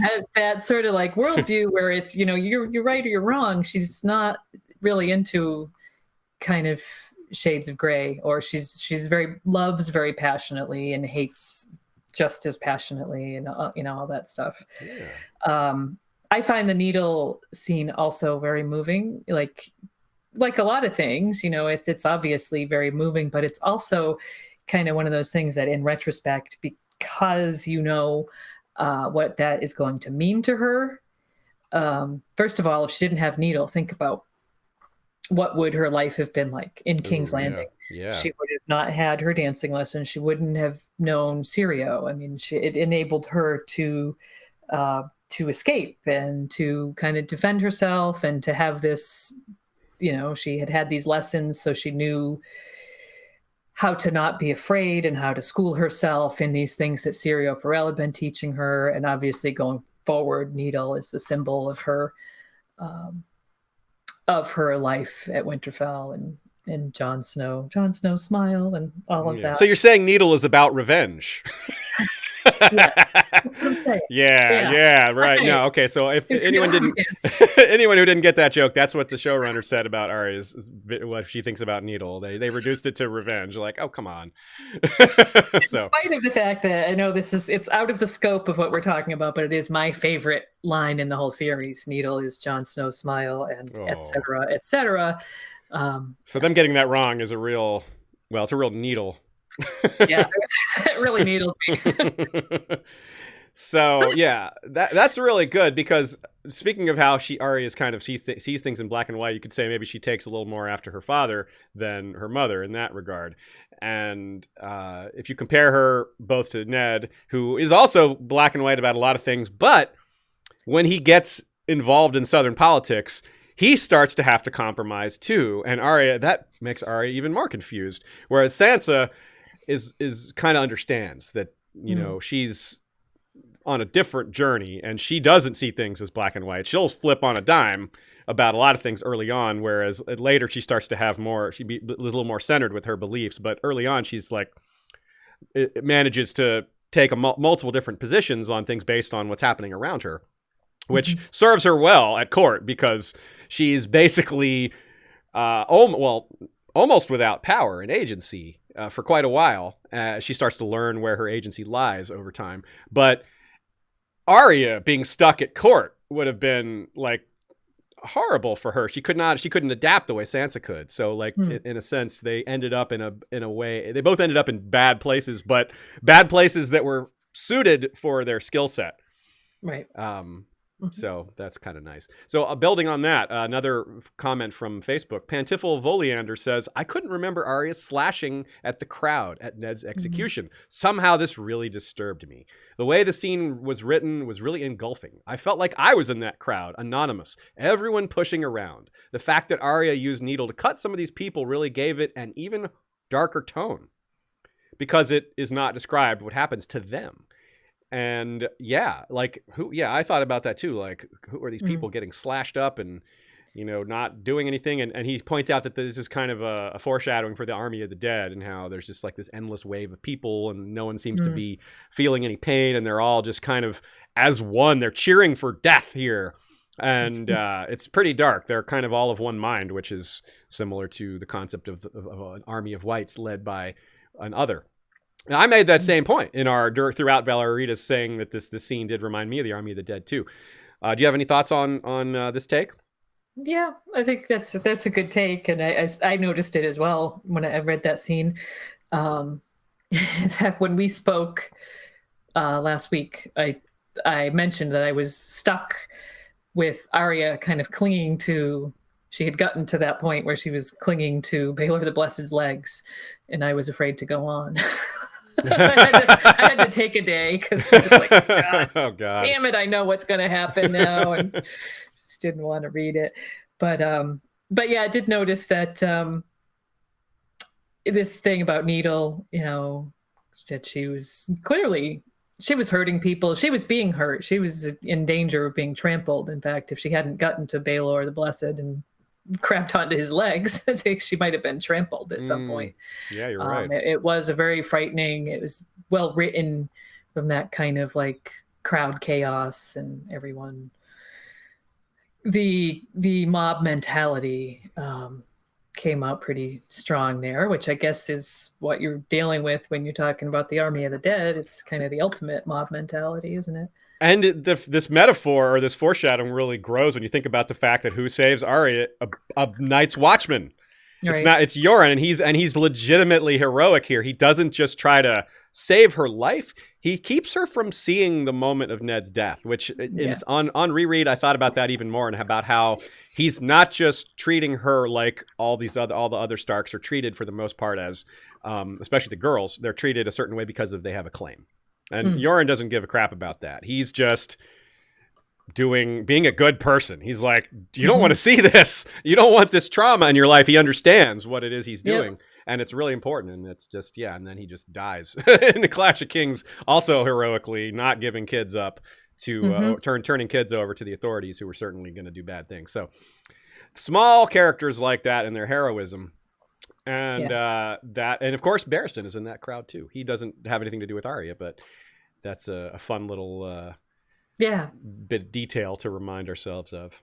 Yeah, talk about things that in retrospect. The first time you read this, you would never know that, but now on a reread, you can imagine what it was like.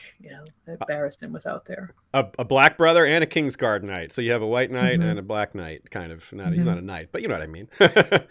Yeah. The two orders that give up their families and titles represented there. So that's a good segue, talking about supporting characters. A great comment on Flick from Tree Girl. I want to shout out to Tree Girl for being probably our most active commenter on Flick. She's had a lot of great takes, and here's another one. It's right in line with what we're talking about. I'd like to pay homage to all the intriguing, strong, supporting characters. They enable the main characters to grow and progress and achieve their goals. Where would Jon be without Sam, Cat, and Robb without the Blackfish? What would have happened to Tyrion without Bronn there? What if Yoren hadn't snatched Arya down off that statue? Hey, right there. If Sansa did not have the Hound, she would have truly been alone. For that matter, where would Dany be without her bear?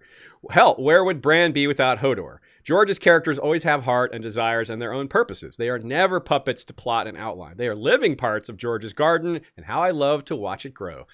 Yeah, that's really well said. Yeah. And some of these characters are just getting started with their development. I mean, we just talked about how Yoren won't last much longer, but Blackfish is still alive.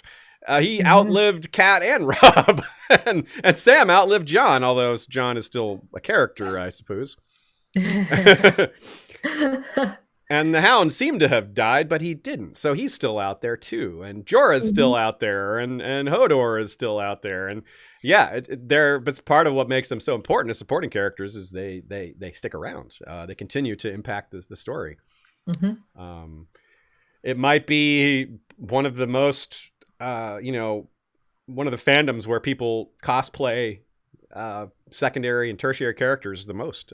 It's a hard thing to judge. I don't know. Obviously, I don't know how people cosplay other fandoms nearly as much as I do Game of Thrones, but it feels like people really are impressed and encouraged to do, the lesser known characters. Yep. And that's part of George's writing, is a big part of that, because you have something to latch onto. Even with these lesser tier characters, you still have personality and stories to go with them. Yeah, and he doesn't save all of his great lines for just his point of view characters. I mean, you have people like Willa Manderly and, Lyanna Mormont giving great line, with their great lines that make them kind of fan favorites, Yeah. stuff like that. It's definitely shares wealth when it comes to amazing writing. So. Yeah, and so many of these characters we still have to look forward to. We mentioned several, but there's also like the Greatjon is still alive, and Edric Dane we mentioned, who is his arc has probably been changed from the original plans, and some other ones who weren't mentioned, like Dany's Blood Riders and Handmaidens. Only Doria has died. Roa did die too, but she wasn't a handmaiden. And all her Blood Riders, except for the one, the Quora, was killed during the Mirri Maz Dur scene. She still has 3 Blood Riders, and Irri and Jiki and Missandei, and there's just Tree Girl could not have named all the supporting casts, so throw a few more out there. There are many. So here's another little supporting cast style comment. Another one from Scott Wortman. He says, "I really enjoyed reading the introduction of the Burned Men now that we know more about their origins." So this touches on what we said before about reading the books with a lot more world building knowledge. I used Dany as an example, but this is a small tidbit just in case y'all don't recall or aren't aware. The Burned Men are very likely originate from Sheep Stealer and Nettles living in the Vale. Can you think of any other fun world building bits that maybe meant more this time through, or is it kind of all just a wash? Kind of hard to pick specifics out. Yeah, I think that's kind of off the top of my head, not really. Yeah, I didn't ask you to prepare that one. Yeah, I didn't get to research that one. No, if off the top of my head, that would probably be the one that I would have thought of, is the Burned Men. So right on. Yeah. I do think that it's interesting. I think the world building of the Game of Thrones is, like I said, it's fantastic, but it's by naturally has to be the least developed of all the books, because he just gets to add on. So by the 5th book, not only do we have a lot more places explored, a lot more things have been said about them, but we've also got now these history books that give us even more huge amounts of backstory. And I mean, it's basically like taking what he did in the appendices with all these little pieces of history and just like going a lot farther with it. Yeah, I guess, you kind of touched on this earlier. Dany's travels in Essos were a bit richer, having read the World Book, because when she talks about the people with the monkey-tailed hats and just things that got addressed in the World Book, all the gods of Vaes Dothrak, you could start to fill in those details because you've read more about these cultures now. That's a good example there. That's actually a great point. And it's also a good segue to this next question we have. But before that, we get to that question. Yeah, I mean, places like Asshai, where George originally almost certainly planned to have Dany go, but then didn't. So he's just describing it in different ways, expanding on it in the World Book. We get the oily black stone. We get the lack of children. We get names like Marwyn having been there. And then 5 books later, we get some tease about that, and it's still not resolved yet.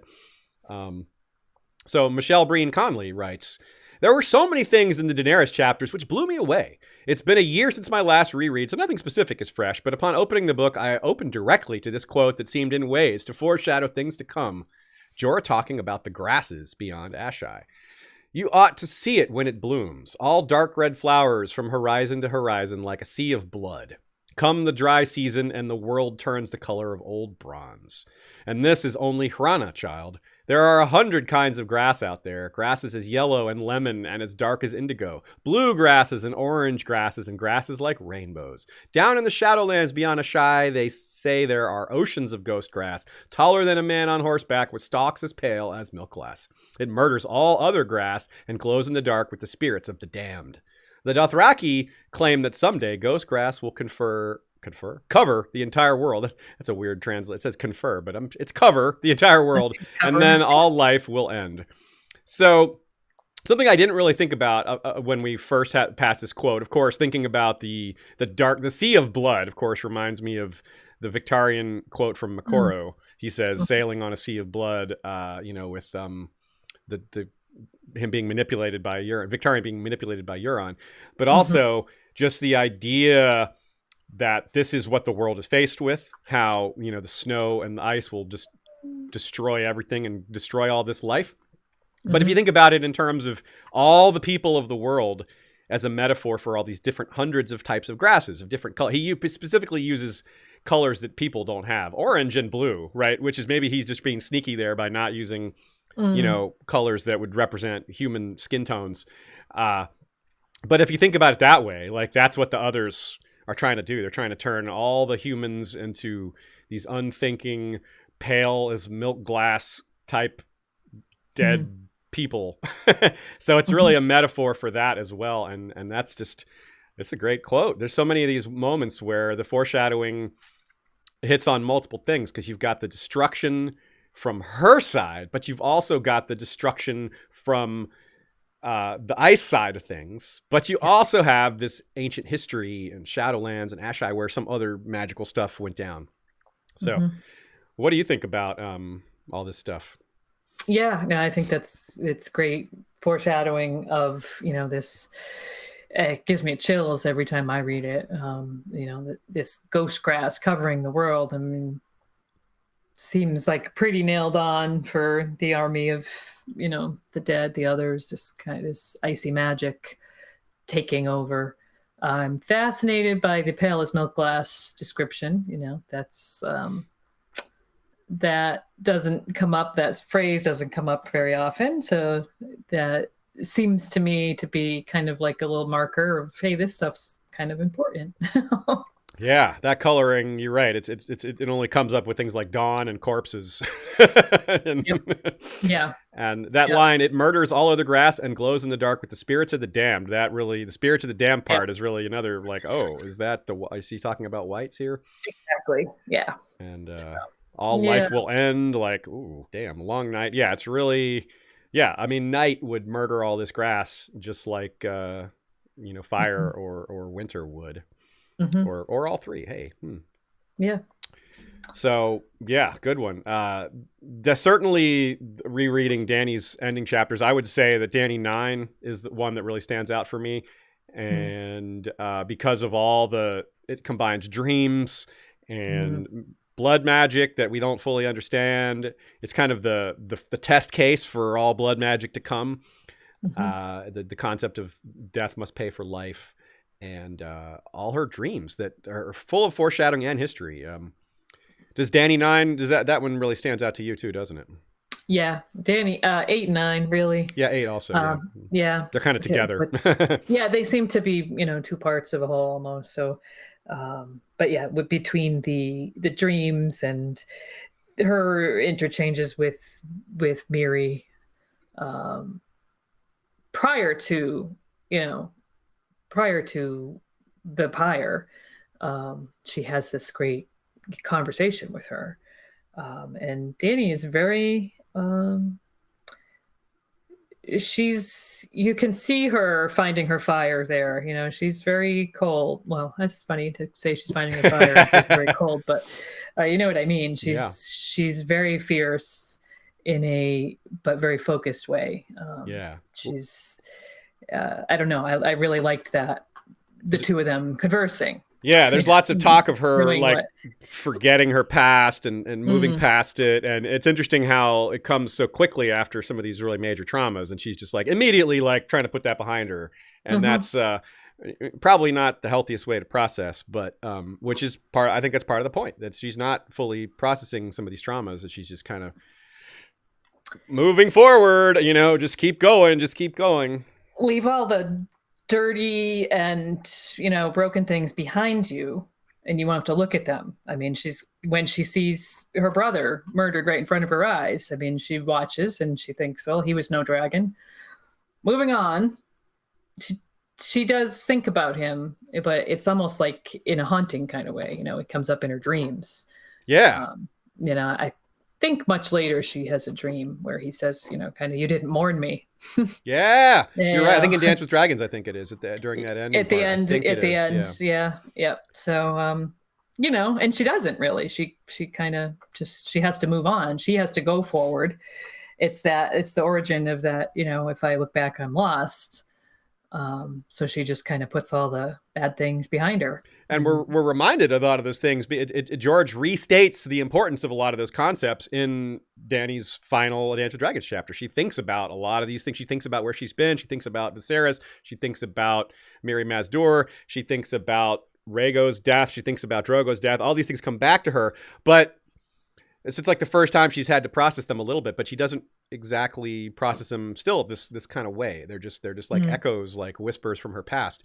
And that stands in stark contrast to a theme that comes throughout the books that I was even more keyed in on this time, which is, the question is raised by John Pascal from Facebook. He says, just the concept of the things we do for love and how that applies to so many characters, but not Dany. I don't know that it applies to her. She's not really motivated by love in that sense. Like she is in some ways, like she's motivated by her love for Drogo for some of it, but that's not really her main overarching thing. She's more about justice, revenge, and or her version of justice, which is a philosophical thing, I suppose, and righting wrongs that she sees them. And a lot of them it's hard to disagree with some of the wrongs she perceives, like, kill the slavers, like from a very basic level, like, of course that's wrong. The slavers are evil. Yeah, definitely kill them. But obviously it's going to get more complicated later. But I think that's a really good comparison. Like Dany isn't as motivated because she doesn't have a family anymore. She doesn't have, and what family she did have was bad. Her upbringing was, she came from a broken home. Sure, she had noble blood, but I mean, the first chapter we get of her, she's about to be sold, to a warlord, like a barbarian warlord guy. Like that's not Bran and Arya and Sansa's upbringing, even though things go bad for them too. They had a good start to their life. Like they had a good upbringing that turned sour. Whereas Dany's was just sour from the start. And that's it's harder to have love. And you're like, that's a thing. Like if you don't have love in your upbringing, you won't have it as an adult either, unless you go through some processing. You maybe need some therapy or work on it yourself. It's kind of a setback to start off your life that way. Yeah.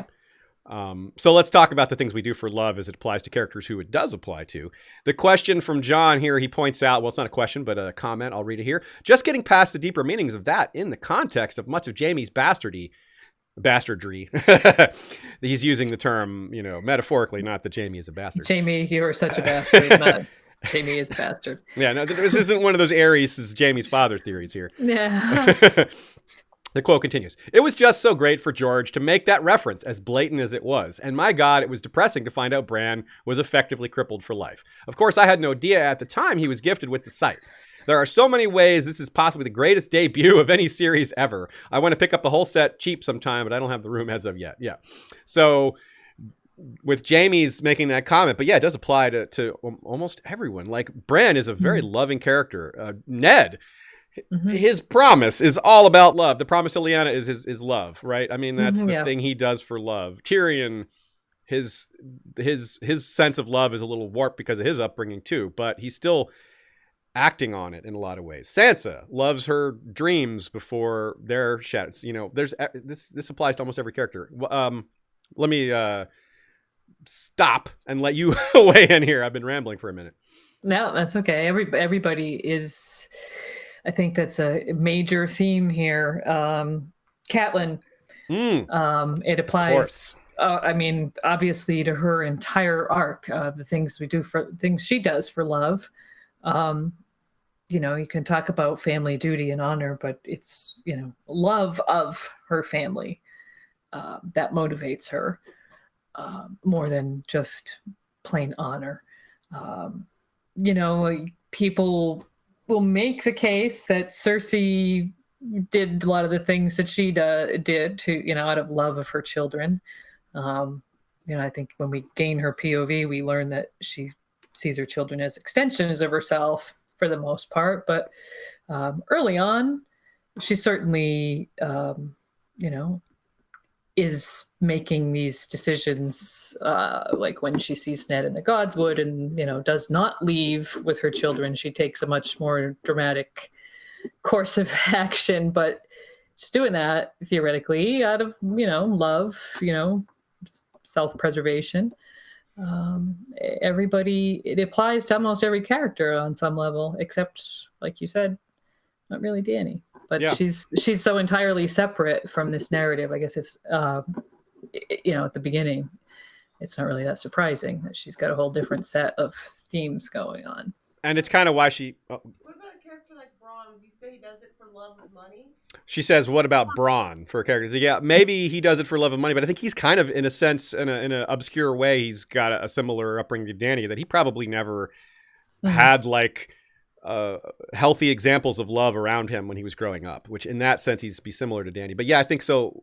People find love in kind of in where they can, or they latch on to other things because they don't have good examples of human love, and that applies to Dany and someone like Bronn, who was probably had a terrible upbringing, or someone like Daario. The way Daario described his upbringing in the show as a pit slave who just happened to be faster than all the other kids and brave, and that's why he made it. But love had nothing to do with it for him. But he does love Dany in his own way, and Dany loves him in her own way, and that kind of makes sense, right? She didn't have healthy examples of love around her, so she's like, yeah, Drogo, Stockholm syndrome, or however you want to phrase that. Like, their relationship kind of went okay, but the way it started is not healthy, of course, and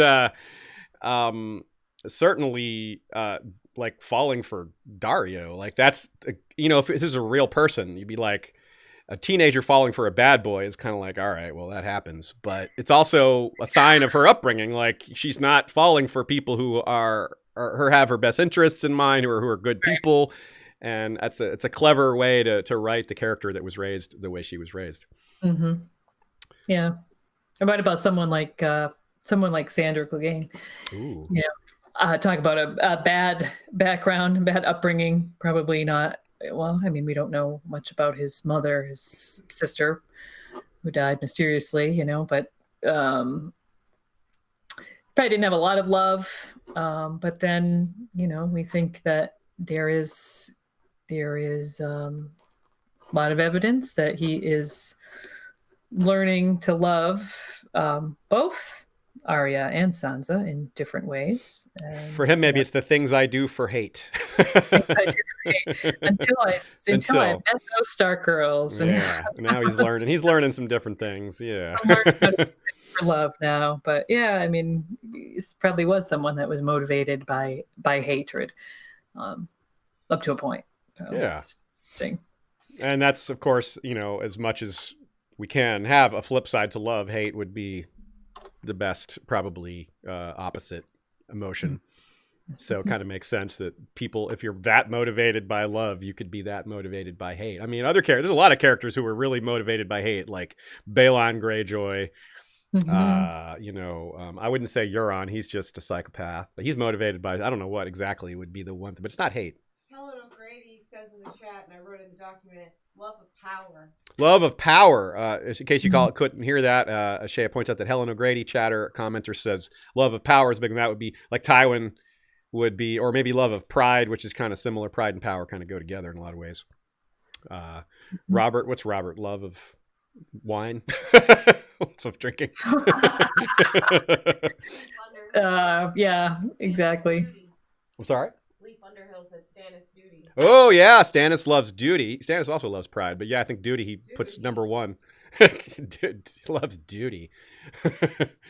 You guys are really giving us some great takes here. This is commenters are really coming through today, even more than usual. You guys always have great takes. I love how well our live audience adds to these episodes. Okay, let's move on. Let's see. Another question here from David Crawford. Wants to know, why were Ned and Robert fostered at the Eyrie with Jon Arryn? So this is kind of a world-building question. and how the different situations that come with fostering / hostages, which is there's a kind of a fine line there, comparing to Theon. Theon is a hostage, whereas Ned and Robert were voluntarily sent to the Eyrie. So if we're doing a comparison, maybe the best one we have for Winterfell is Big and Little Walder, even though they're kind of crappy little kids. They are it's sort of the same situation where they're there because of a political arrangement, an alliance between families. In the case of Ned and Robert, well, there's some, you get into some of the kind of conspiracies against Aerys in that timeline. Even without getting into that, though, if we're just discussing the system as a whole, what's your view, Lady Gwyn, of the fostering system and what the kind of purpose is? And compare that to the hostage system if you can. Yeah, I think it's meant kind of on a high level. It's meant to give young boys of a certain social strata an opportunity to get out and see what life is like outside of their own bubble, because that's important if they're going to grow up and, if they're the heirs or what have you, they're going to grow up and be kind of stuck at, I'm the Lord of Winterfell. Well, you have to know what's going on outside. I mean, you have to have some experiences if you're going to be an effective ruler. And it's valuable to learn from other people. They're kind of winning their spurs, if you will, becoming knights while they're off in these fostering situations. Jaime, was who was he with? I'm not going to pull it out of my head right at this minute, but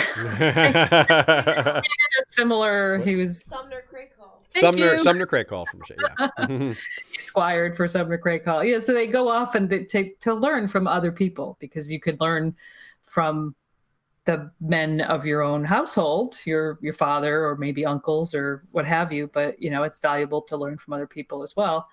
And I think when we talk specifically about Ned and Robert going to the Eyrie, it comes back to things that people talk about with the Southern ambitions theory, but really what it comes down to is the War of the Nine Penny Kings, which brought a lot of the young lords and heirs together for a single cause, really for the first time in a very long time, that they had all been, united against a single foe, and all on the side.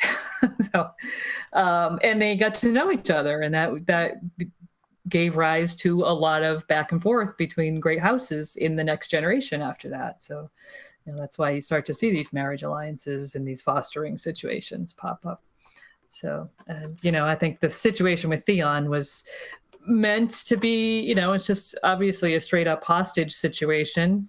I think because Theon was a child, it was called a fostering, kind of maybe a way to make it more palatable for his parents or for him himself, but it's definitely a hostage. I mean, if you take, I think the most comparable situation to Theon's is going to be like Edmure Tully, because at least the plan for him is to bring him to Casterly Rock, where he will remain a hostage. So, but he's an adult, so we're not going to cloak it in fancy language and say, he's our ward. But I think with Theon, it's just because he was a child. They were, well, we better make it sound a little bit nicer. Yeah, and we'll be getting into a little of that, because in Theon's first chapter, he thinks about a lot of this stuff. About, you get a little bit of his history and him. It's his first POV chapter, so you get to think a little his take on a few things. And of course, being in his head is kind of, boy, this kid, he's kind of messed up, and in ways that kind of make you not like him. But you can also, there is some room for sympathy, especially before he does his most awful things. And but just thinking about how it would be pretty terrible to be raised under those circumstances. Although, on the other hand, being raised by Balon probably wouldn't have been that good either. Mm-hmm. Which, we know of a bunch of Freys that were fostered. A lot of Freys are fostered, yeah. Appendices, too. Yeah, that's true. The appendices, again, prove rich. I think that's great because it does. Somebody, gosh, I don't know where I saw it, but it was something recently. Someone was questioning, how the heck does Walder Frey support all these descendants? Like dozens, hundreds, arguably, of descendants that are listed, and how does he support them? Well, there's a good answer because he sends them off to foster with this person and that person, or he sends them off to become a maester or to study somewhere.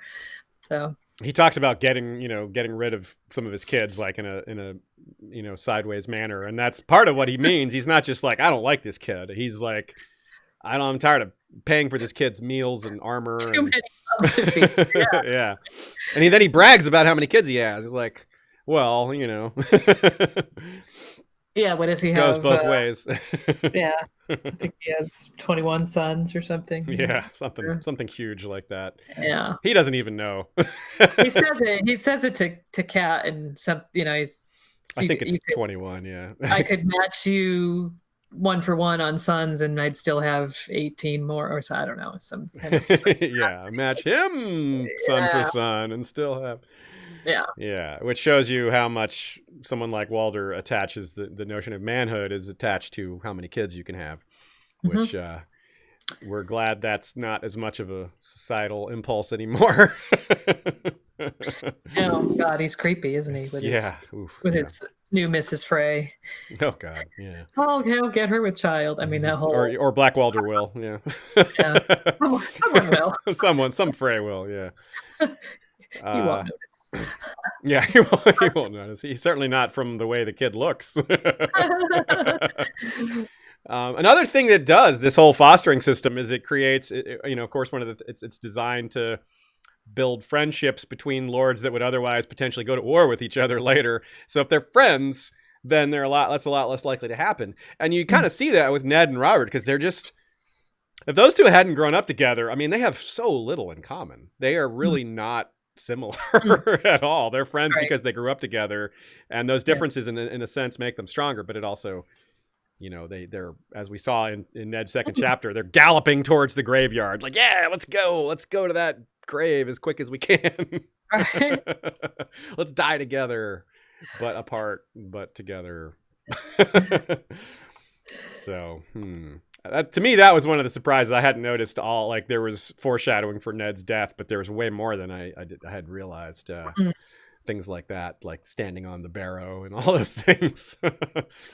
Yeah. Let's talk about some more standout moments. One that you picked out was at the end of Tyrion 8. Sir Adam revealing what happened at the end of the Battle of the Green Fork.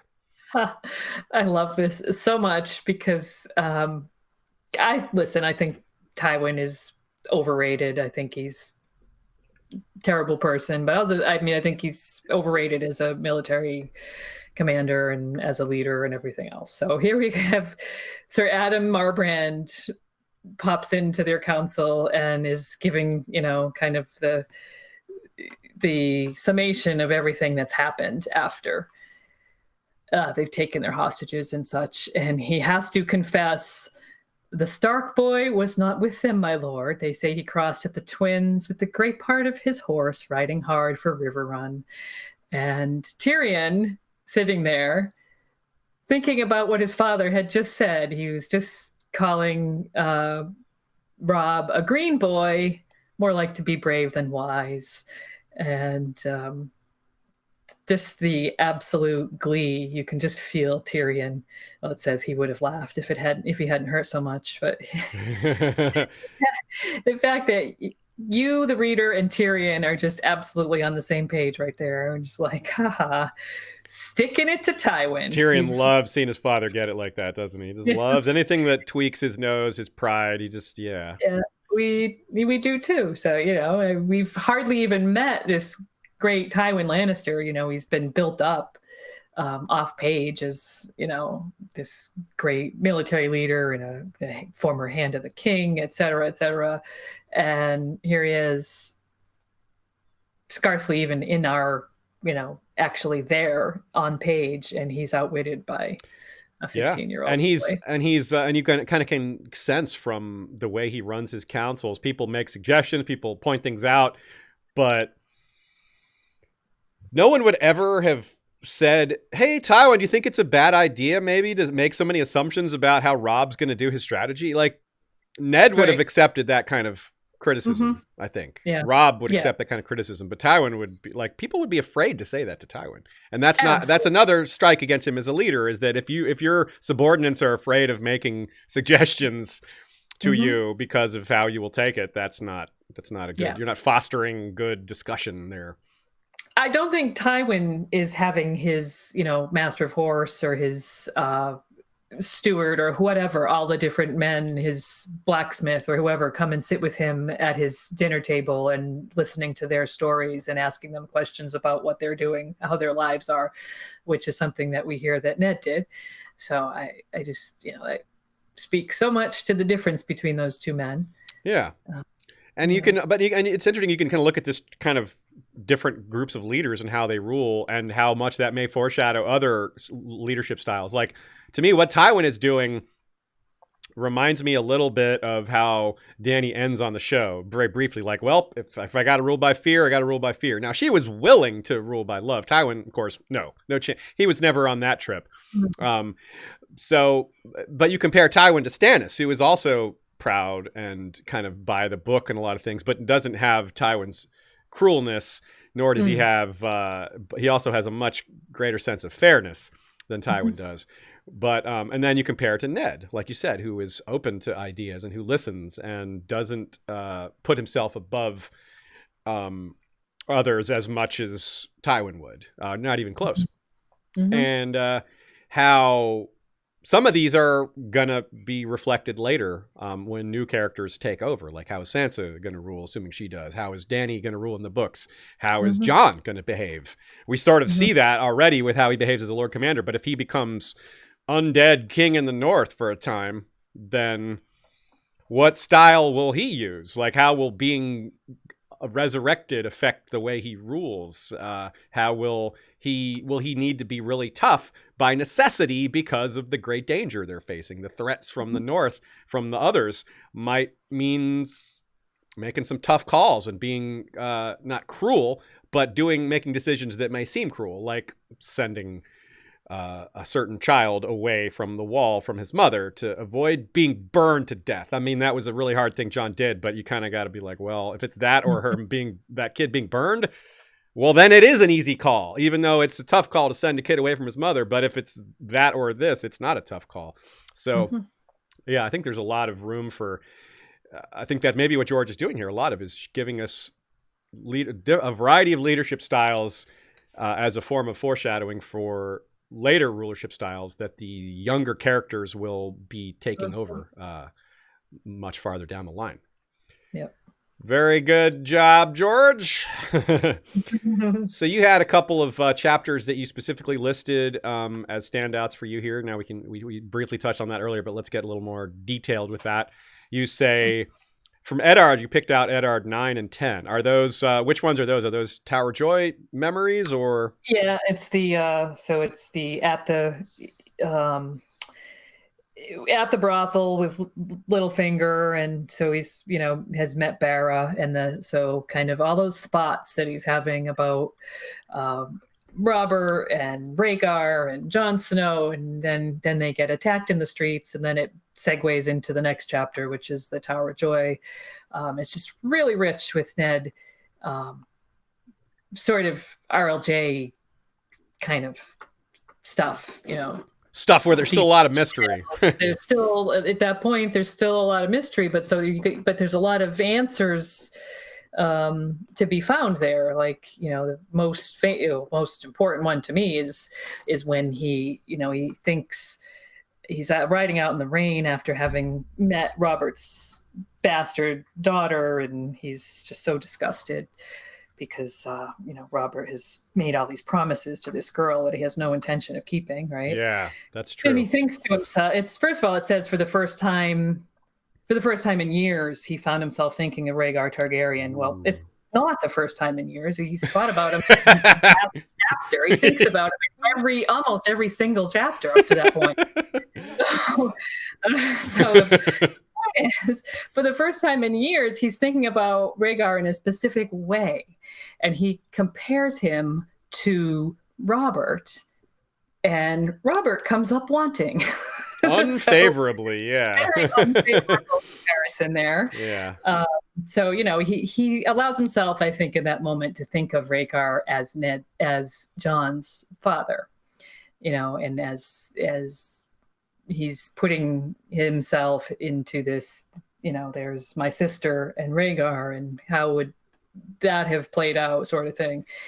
He's thinking about it in a very specific way. So that's very interesting to me. And then it segues into, thoughts about Jon Snow. So you could tell that's kind of where his train of thought is going, because he moves right into this. Suddenly Jon Snow's face swam up in front of him, And a commenter in our final Valar Rereadis episode pointed out that Bran was thinking of when he had the dream of Ned. The last dream of him, he thinks of how he's sad about Jon, how his father is sad about Jon. So it's evidence that that's what's on Ned's mind as he's in the black cells and or on the block. Right. He was thinking about, I think that's that's a good catch. I noticed that too. It's when he's in the black cells, he asks if he can send a letter. He wants to send a letter to Jon. Yeah. But Varys says, yeah, I'll send a letter, but I'll read it first. And so he's like, do I really want Varys to know the truth? That truth? Oh, well, that would be, that's quite a what if Varys had learned that truth. Like, So he is very sad about Jon, because he knows he's failed. He's failed as the sort of gatekeeper of this information and this secret. And now, it leads me to believe that there was always some intent to tell Jon the truth someday. So anyways, that's why those two chapters are just for me, because they're so rich with information, detail, dream, looking back kind of stuff. Then the final two Cat chapters and the final two Tyrion chapters I love, just for their descriptions of the battles. That's true. The different style, he uses different styles for each battle and different ways of telling it. Yep. Let me get some of your takes on that. I said a lot about that during the actual chapters when we reviewed them, so I don't need to add to that, but I would love to hear your take on those, because I think that is a really important standout. It's a really great microcosm of how George is writing, and how he laid out these chapters, and how he takes a lot of care with what order they come in. And that's something that we'll be paying attention to in future books, because he does change some patterns. And of course, he has the Battle of the Blackwater in the next book, which is a totally different style battle, which is much larger. It takes place over several POVs back and forth. So we get an even different look at it later. Yeah. So go ahead. Yeah, and it's interesting though, since you mentioned that, when you get to Blackwater, it'll still be, point of view inside the battle, but then you get, instead of Cat outside, you get Sansa outside. So, I liked Cat having the kind of the bird's eye view of Whispering Wood, but I really liked the very overt descriptions of the order of battle at the Green Fork. Tyrion's clear understanding of how this battle was going to go down, and also in the end his understanding of how it was meant to go down. And his understanding of the political fallout from everything as well, which is what impresses his father. It may be the only time he ever impresses his father. Right. Yeah. Exactly. So there's a lot of good dialogue, description, symbolism. Just those 4 chapters, which are all packed together. And they touch on what we were just talking about leadership styles as well, because you get Eddard, you get his leadership style and what matters to him most. Same with Catelyn, and then through Tyrion's point of view, you get that as well regarding Tywin. And then with you also cite Jon's late chapters, and you get the leadership style of Mormont and Aemon, and to a lesser extent, Sir Alistair, whose leadership style is among the worst. And then you also cite the prologue, which is interesting. We get a little tidbit of leadership style from Waymar Royce, which is Also a bad way to lead. Yes, right. While also making some good points. Like Waymar isn't a complete idiot. He makes some some smart observations, but also ultimately makes the wrong decisions with that information. But also, like, how could he have possibly known that the others would appear? So I don't know. Right. Anyway, so you cite Jon, the end of Jon's arc as well. What are some of your thoughts on that? Oh, his struggle with, staying or going, or the whole his interactions with Mormont and with Maester Aemon, and with his friends too. His brothers of the Night's Watch who come after him and bring him back. I didn't say it was your honor that brought you. Exactly. Yeah, I love that. Exactly. Mormont has some good lines. That Mormont. Jorah, well, he's a character. But he doesn't have as many good lines. Yeah, he is. He does have some good ones, though. Yeah, he does have some poignant, like, life is brutal type lines. Like, he's got better lines, here, and I guess later on. The creep factor with Jorah doesn't really escalate until. Yeah. It's not clear yet. Yeah, it's not clear yet. It is a little bit, but it's just the barest taste of it is starting to come up. Yeah, it gets a lot worse later. That's something that George does here a lot. Is it's not what he says so much as he does a lot by not telling and letting things build up, like the lack of talking about, like, Ned thinking about Jon in certain ways is a classic example. But there's a lot of others as well. Mm-hmm. So let's see. Did you have any other things you wanted to say about the prologue? We're wrapping up here in just a minute, but do a couple of things that we didn't quite get to yet. No, I think the prologue does a great job introducing this story. It's like a standalone little horror story. We pure Lovecraft, like we said earlier, and it brings up these characters who, like you said earlier, there they are. They seem like they're going to be like the most important thing, and then they're just not there, except they are kind of there in the background. Everyone talks about them, and you find that there are a few people that know about them. Yeah, and the minor characters that know things. That's a great way to end this episode. You cited one that I really like here that I didn't think about too much. This surprise, it comes from Stiv, the Night's Watch deserter. So go ahead and talk to us about this, and then I've got one for us. Yeah, that was really surprising to me, because I'm sure I've read it before, but I just, having just done an episode about the prologue, I guess I had this kind of in my mind, these kind of thoughts about the others and stuff. And Stiv says when he's a Night's Watch deserter, he's trying to steal Bran's horse. Asha, the wildling, wants to take Bran hostage and give him to Mance Rayder. Stiv says, I have the quote. He says, "You want to go back there, Asha? More fool you. Think the White Walkers will care if you have a hostage?"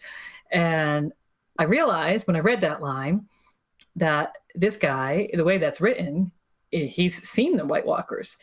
And so when Mormont talks about all the people who are, he sends men out and they don't come back, and a lot of them are deserting. They're deserting because they've seen them, so the Waymar, Will, and Garrett aren't the first ones to encounter the White Walkers. I mean, clearly Stiv has seen them and he ran away. Yeah, like Garrett. He wasn't quite as spooked as Garrett, but he was damn spooked and willing to go back. Right? He was like, well, my chances of life are tiny if I flee the wall, but they're zero if I stay. That's basically kind of his attitude. He's kind of thinking, well, they're coming, and if I go back to the wall, they're just going to send me back out there, and I'm eventually, that's the way I'm reading it. And it's sneaky little things, like even in Jon's point of view, you realize, like, he knows right away when he sees the dead bodies. He thinks about old Nan's stories. When he finds Othar and Jafer, so there are those who really just know what's going on, but there's still, the others are still obviously very invisible to the major part of the narrative. So the one concept here that I wanted to try to just touch on very briefly the idea that we've seen ice as the enemy. You know, they're set up. The others are the enemy, but this is a Song of Ice and Fire. You have this long running concept theme / ice. You know, is nothing burdens like the cold, ice preserves, and fire destroys. So fire is destructive, and we see that, but it isn't really something that people think about, haven't thought about a lot in the fandom as far as the future of after the others are defeated. The show revealed that, yeah, fire is going to start destroying. That is what's going to happen when fire doesn't have ice to balance it out as a destructive force. Well, this is kind of what happens on a metaphorical level. So I think that's an interesting concept to think about in terms of Dany's future and how we maybe something that we maybe collectively, not everybody, but collectively we missed that. And so I want to touch on the fact that Jon, who we were just talking about, his mentor figure, one of them is Jeor Mormont, and Dany's one of them is Jorah Mormont. And Jorah has an interesting thing that he witnessed. He, unlike Dany, was conscious when he walked into the tent where Mirri Maz Duur was casting her spells. So he saw the magic in action. And Dany thinks briefly that maybe he was even touched by it, like affected by it, which is possible. But that's a side topic, whether the magic actually affected him. But the fact that he witnessed this spell is very interesting to me. The fact that he witnessed this blood magic and then witnessed Dany's, her version of it on the pyre. So little things like that. You mentioned Stiv having this take on the others. Jorah is his character still out there, still alive, that has witnessed a scene that we would all love more information on. And I'm kind of a little dubious that he'll ever talk about it, but it definitely could happen. And if he does, well, that would be really cool. It's an opportunity for George to tell us a little bit more about blood magic, which, he might want to leave that more mysterious, but he might want to give us a little more detail. And so I hope that's something that I kind of have a hope for, that we get a little more of that. We get little bits and pieces of blood magic in the history books too, but not very specific. So I don't know. That's something I'm hoping for. We get deep into that. Would you? I see you written in the notes here. You have the scariest being the prologue. Is that? Would you say that's still true? Yeah, definitely. Just because of the way it's written, as it's got this little standalone little horror story. I think there aren't any other parts to me. I mean, there were suspenseful parts and parts that are sad or tragic, but as far as sheer horror, the prologue. Yeah. Yes. Okay. Let us start to wrap up here. Thank you, everybody, for coming. There were there were a few topics we didn't get to. There were so many ways to look at the book as a whole. A couple things we just didn't have time for. Maybe we'll bring those back some other time. For example, I kind of wanted to discuss Dany as Azor Ahai, but that is not something that has to be done right now. There's certainly more evidence for it in future books. And of course, lots of little things with some of the other characters. Like I wanted to mention Arya. My surprise at rethinking Arya's arc, given the tunnels under King's Landing. Yeah. Thinking about how she's just better than Varys at all that stuff, except for the politics side. He's better at the intrigue, but being in disguise and sneaking around the tunnels with her ability to use a cat's eyes instead of, memorizing the tunnels or carry a torch around.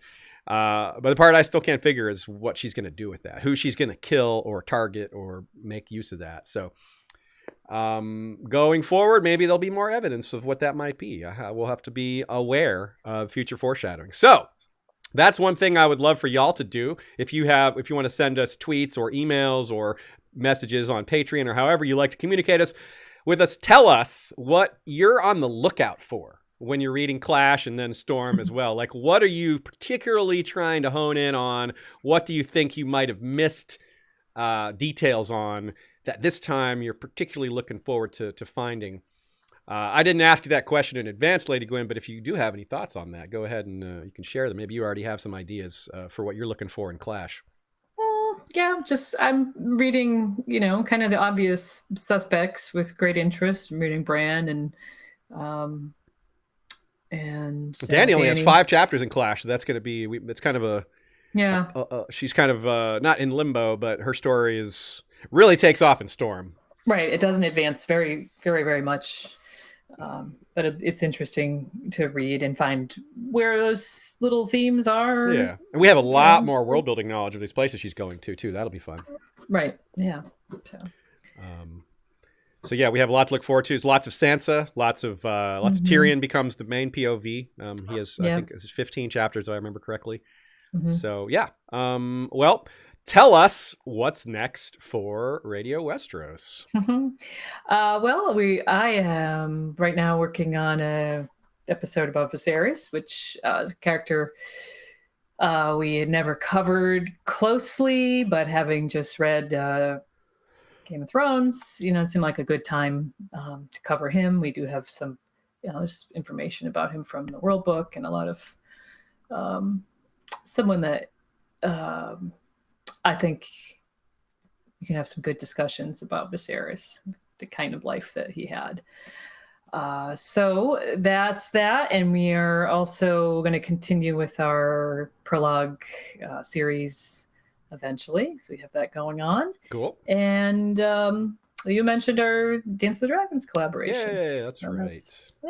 So we got a full slate for probably the rest of the year. Right on. Yeah. Same here. We are going to be busy with Valar Rereadis, of course, and we have the Blackwood episode coming soonish, and of course Dance of the Dragons with y'all, and some more recurring live streams with Sean, and maybe some more Fire and Blood content. It's probably a lower priority right now because we have so much else going on, but we have not forgotten or finished with that book by any means.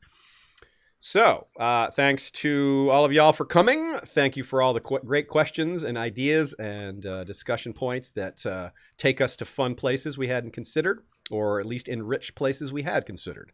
Thanks to Lady Gwyn for coming and joining us today. Thank you to Michael Klarfeld for the maps you see behind. Thanks to Sanrixian. I got my North Remembers shirt on today. A couple people took note of that. I thought it was appropriate given how much of the feedback we got was that the King of the North moment was so important. I don't have a King of the North shirt, but this is pretty close. Pretty close. Yeah. It's got poor Greywind with arrows in his head. Yes, the dead King of the North. Whoops. Maybe I should have thought that through more. No, anyway. But yes, shout out to Sanrixian. You can get her shirts at sanrixian.com.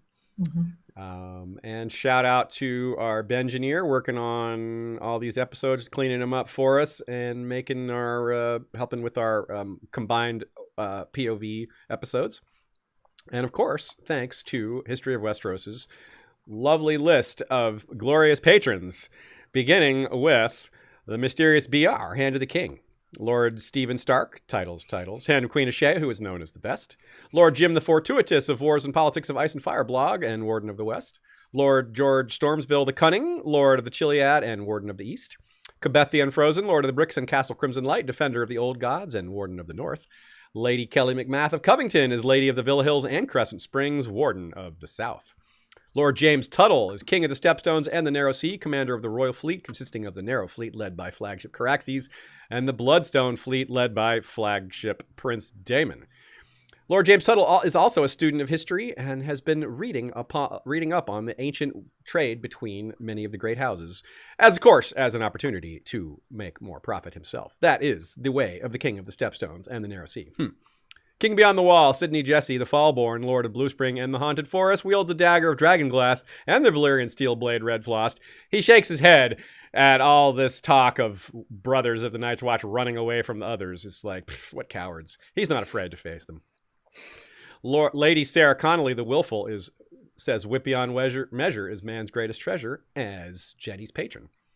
White Walkers include Araya Flint of the Mountain Flints, captured by the Weeper, only to be raised in the Valley of the Milkwater, Blue Eyes, and Golden Memories.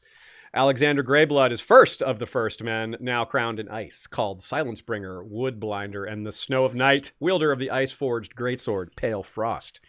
The small council is led by Lord Daniel the Sneaky Russian, Master of Ships, and Grand Maester Via James, and Lord Benjen of House Hornwood, Master of Laws, and Lord Fabian Flowers, the Bastard of Greenshield, Master of Coin, and Lord Johan of House Orcos, called Shadowhawk, Master of Whispers. We don't get many sponsors in this niche fandom, but we occasionally do. Really, how you should look at this, patrons are our sponsors. They are the main reason we can all do this and be here so regularly. So I want to make sure y'all are aware how important that is. Lady Direliz of Castle Naki is the Alpha Patron. Lord Dan of the Red Mountains and Castle Great Bell is Breaker of the Second Stone. Gregor the Toasty is Lord of the Breadfort. Lord Ryan of Castle Stonegate is Guardian of the Rocky Mountain Pass. Ashlyn Winter is the Hawk's Eye, Lady of Castle Skyfall.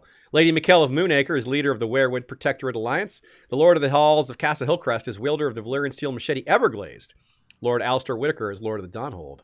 Lord Bemmy Snugglebunny is Guardian Ranger of the hidden 100-acre Werewood, dual wielder of Valyrian short swords Glorious Morning and Little Light Wise. Sharpshooter of the Werewood and Ironwood, laminated longbow Todd Von Oben.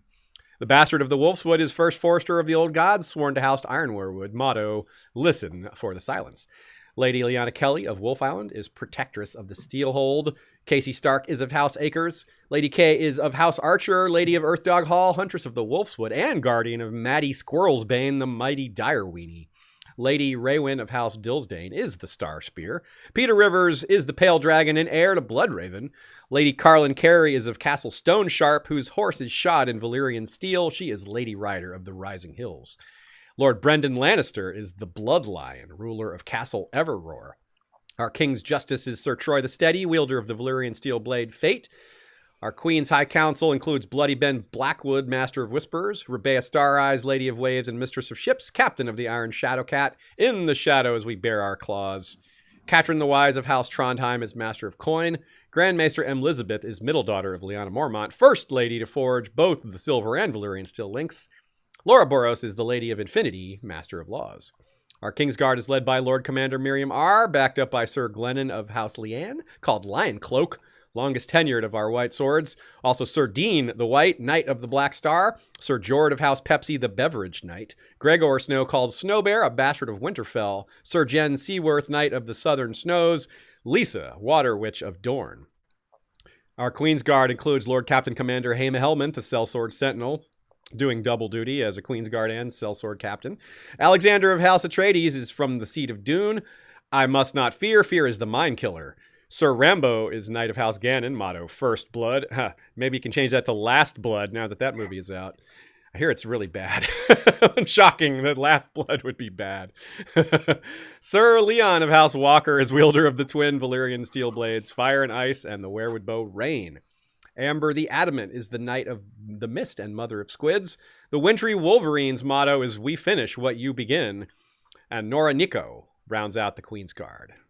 Our Beard Guard includes Lord Commander George the Golden, Sir Joshua Oakhart the White Oak, Lady Rita of the Coppermane the Unbound, Dance the Fervor, Sir Jeff, Warden of the AC, wielder of Triad, the multifaceted beard of Platinum Red and Brown, Stay Frosty, and Sir Tim Corgyle, Mad Boy of the Western Desert. A few new patrons include Lady Kelly, Mistress of the Old Bay of Crabs. Old Bay, get it? It's a very spicy seat. Maester Lucius of the Alluvia. We also have... who's another new one? We have... scrolling. How about welcome to Sleepless Jacob Snow, and of course, who I mentioned, the Celtic Hedge Knight, eater of the salmon of knowledge. Lord Commander Benjen Umber is the Silent Giant, wielder of the Valyrian steel greatsword Winter's Kiss, commanding our History of Westeros Night's Watch. First Builder Maegor Snow is Maegor the Cool, the Fire and the Snow, and First Ranger Sir Sorstelica of House Gramercy. And last but not least, a couple other recent signups. We have Sir Slorp Flowers, the bloody bastard of Bitterbridge, as well as Sir Joanna of House Hayes, called Red Hayes, and Lady Colleen the Escalator, she who hits first. That's it, everybody. Thank you for coming. I hope you enjoyed our coverage of A Game of Thrones, meaning Book 1, not the TV show, of course. And we will be back next week to kick off A Clash of Kings. It'll be Stannis time. It'll be Maester Crescent time. It'll be Davos time. It'll be Theon. It'll be the Battle of Blackwater. And the War of Five Kings in full swing with Renly and Stannis and Tywin and Tyrion and Littlefinger and Olenna and everybody doing their thing. We got a lot more to cover. It's going to be great. See y'all soon. And you know what to do. Valar Rereadis.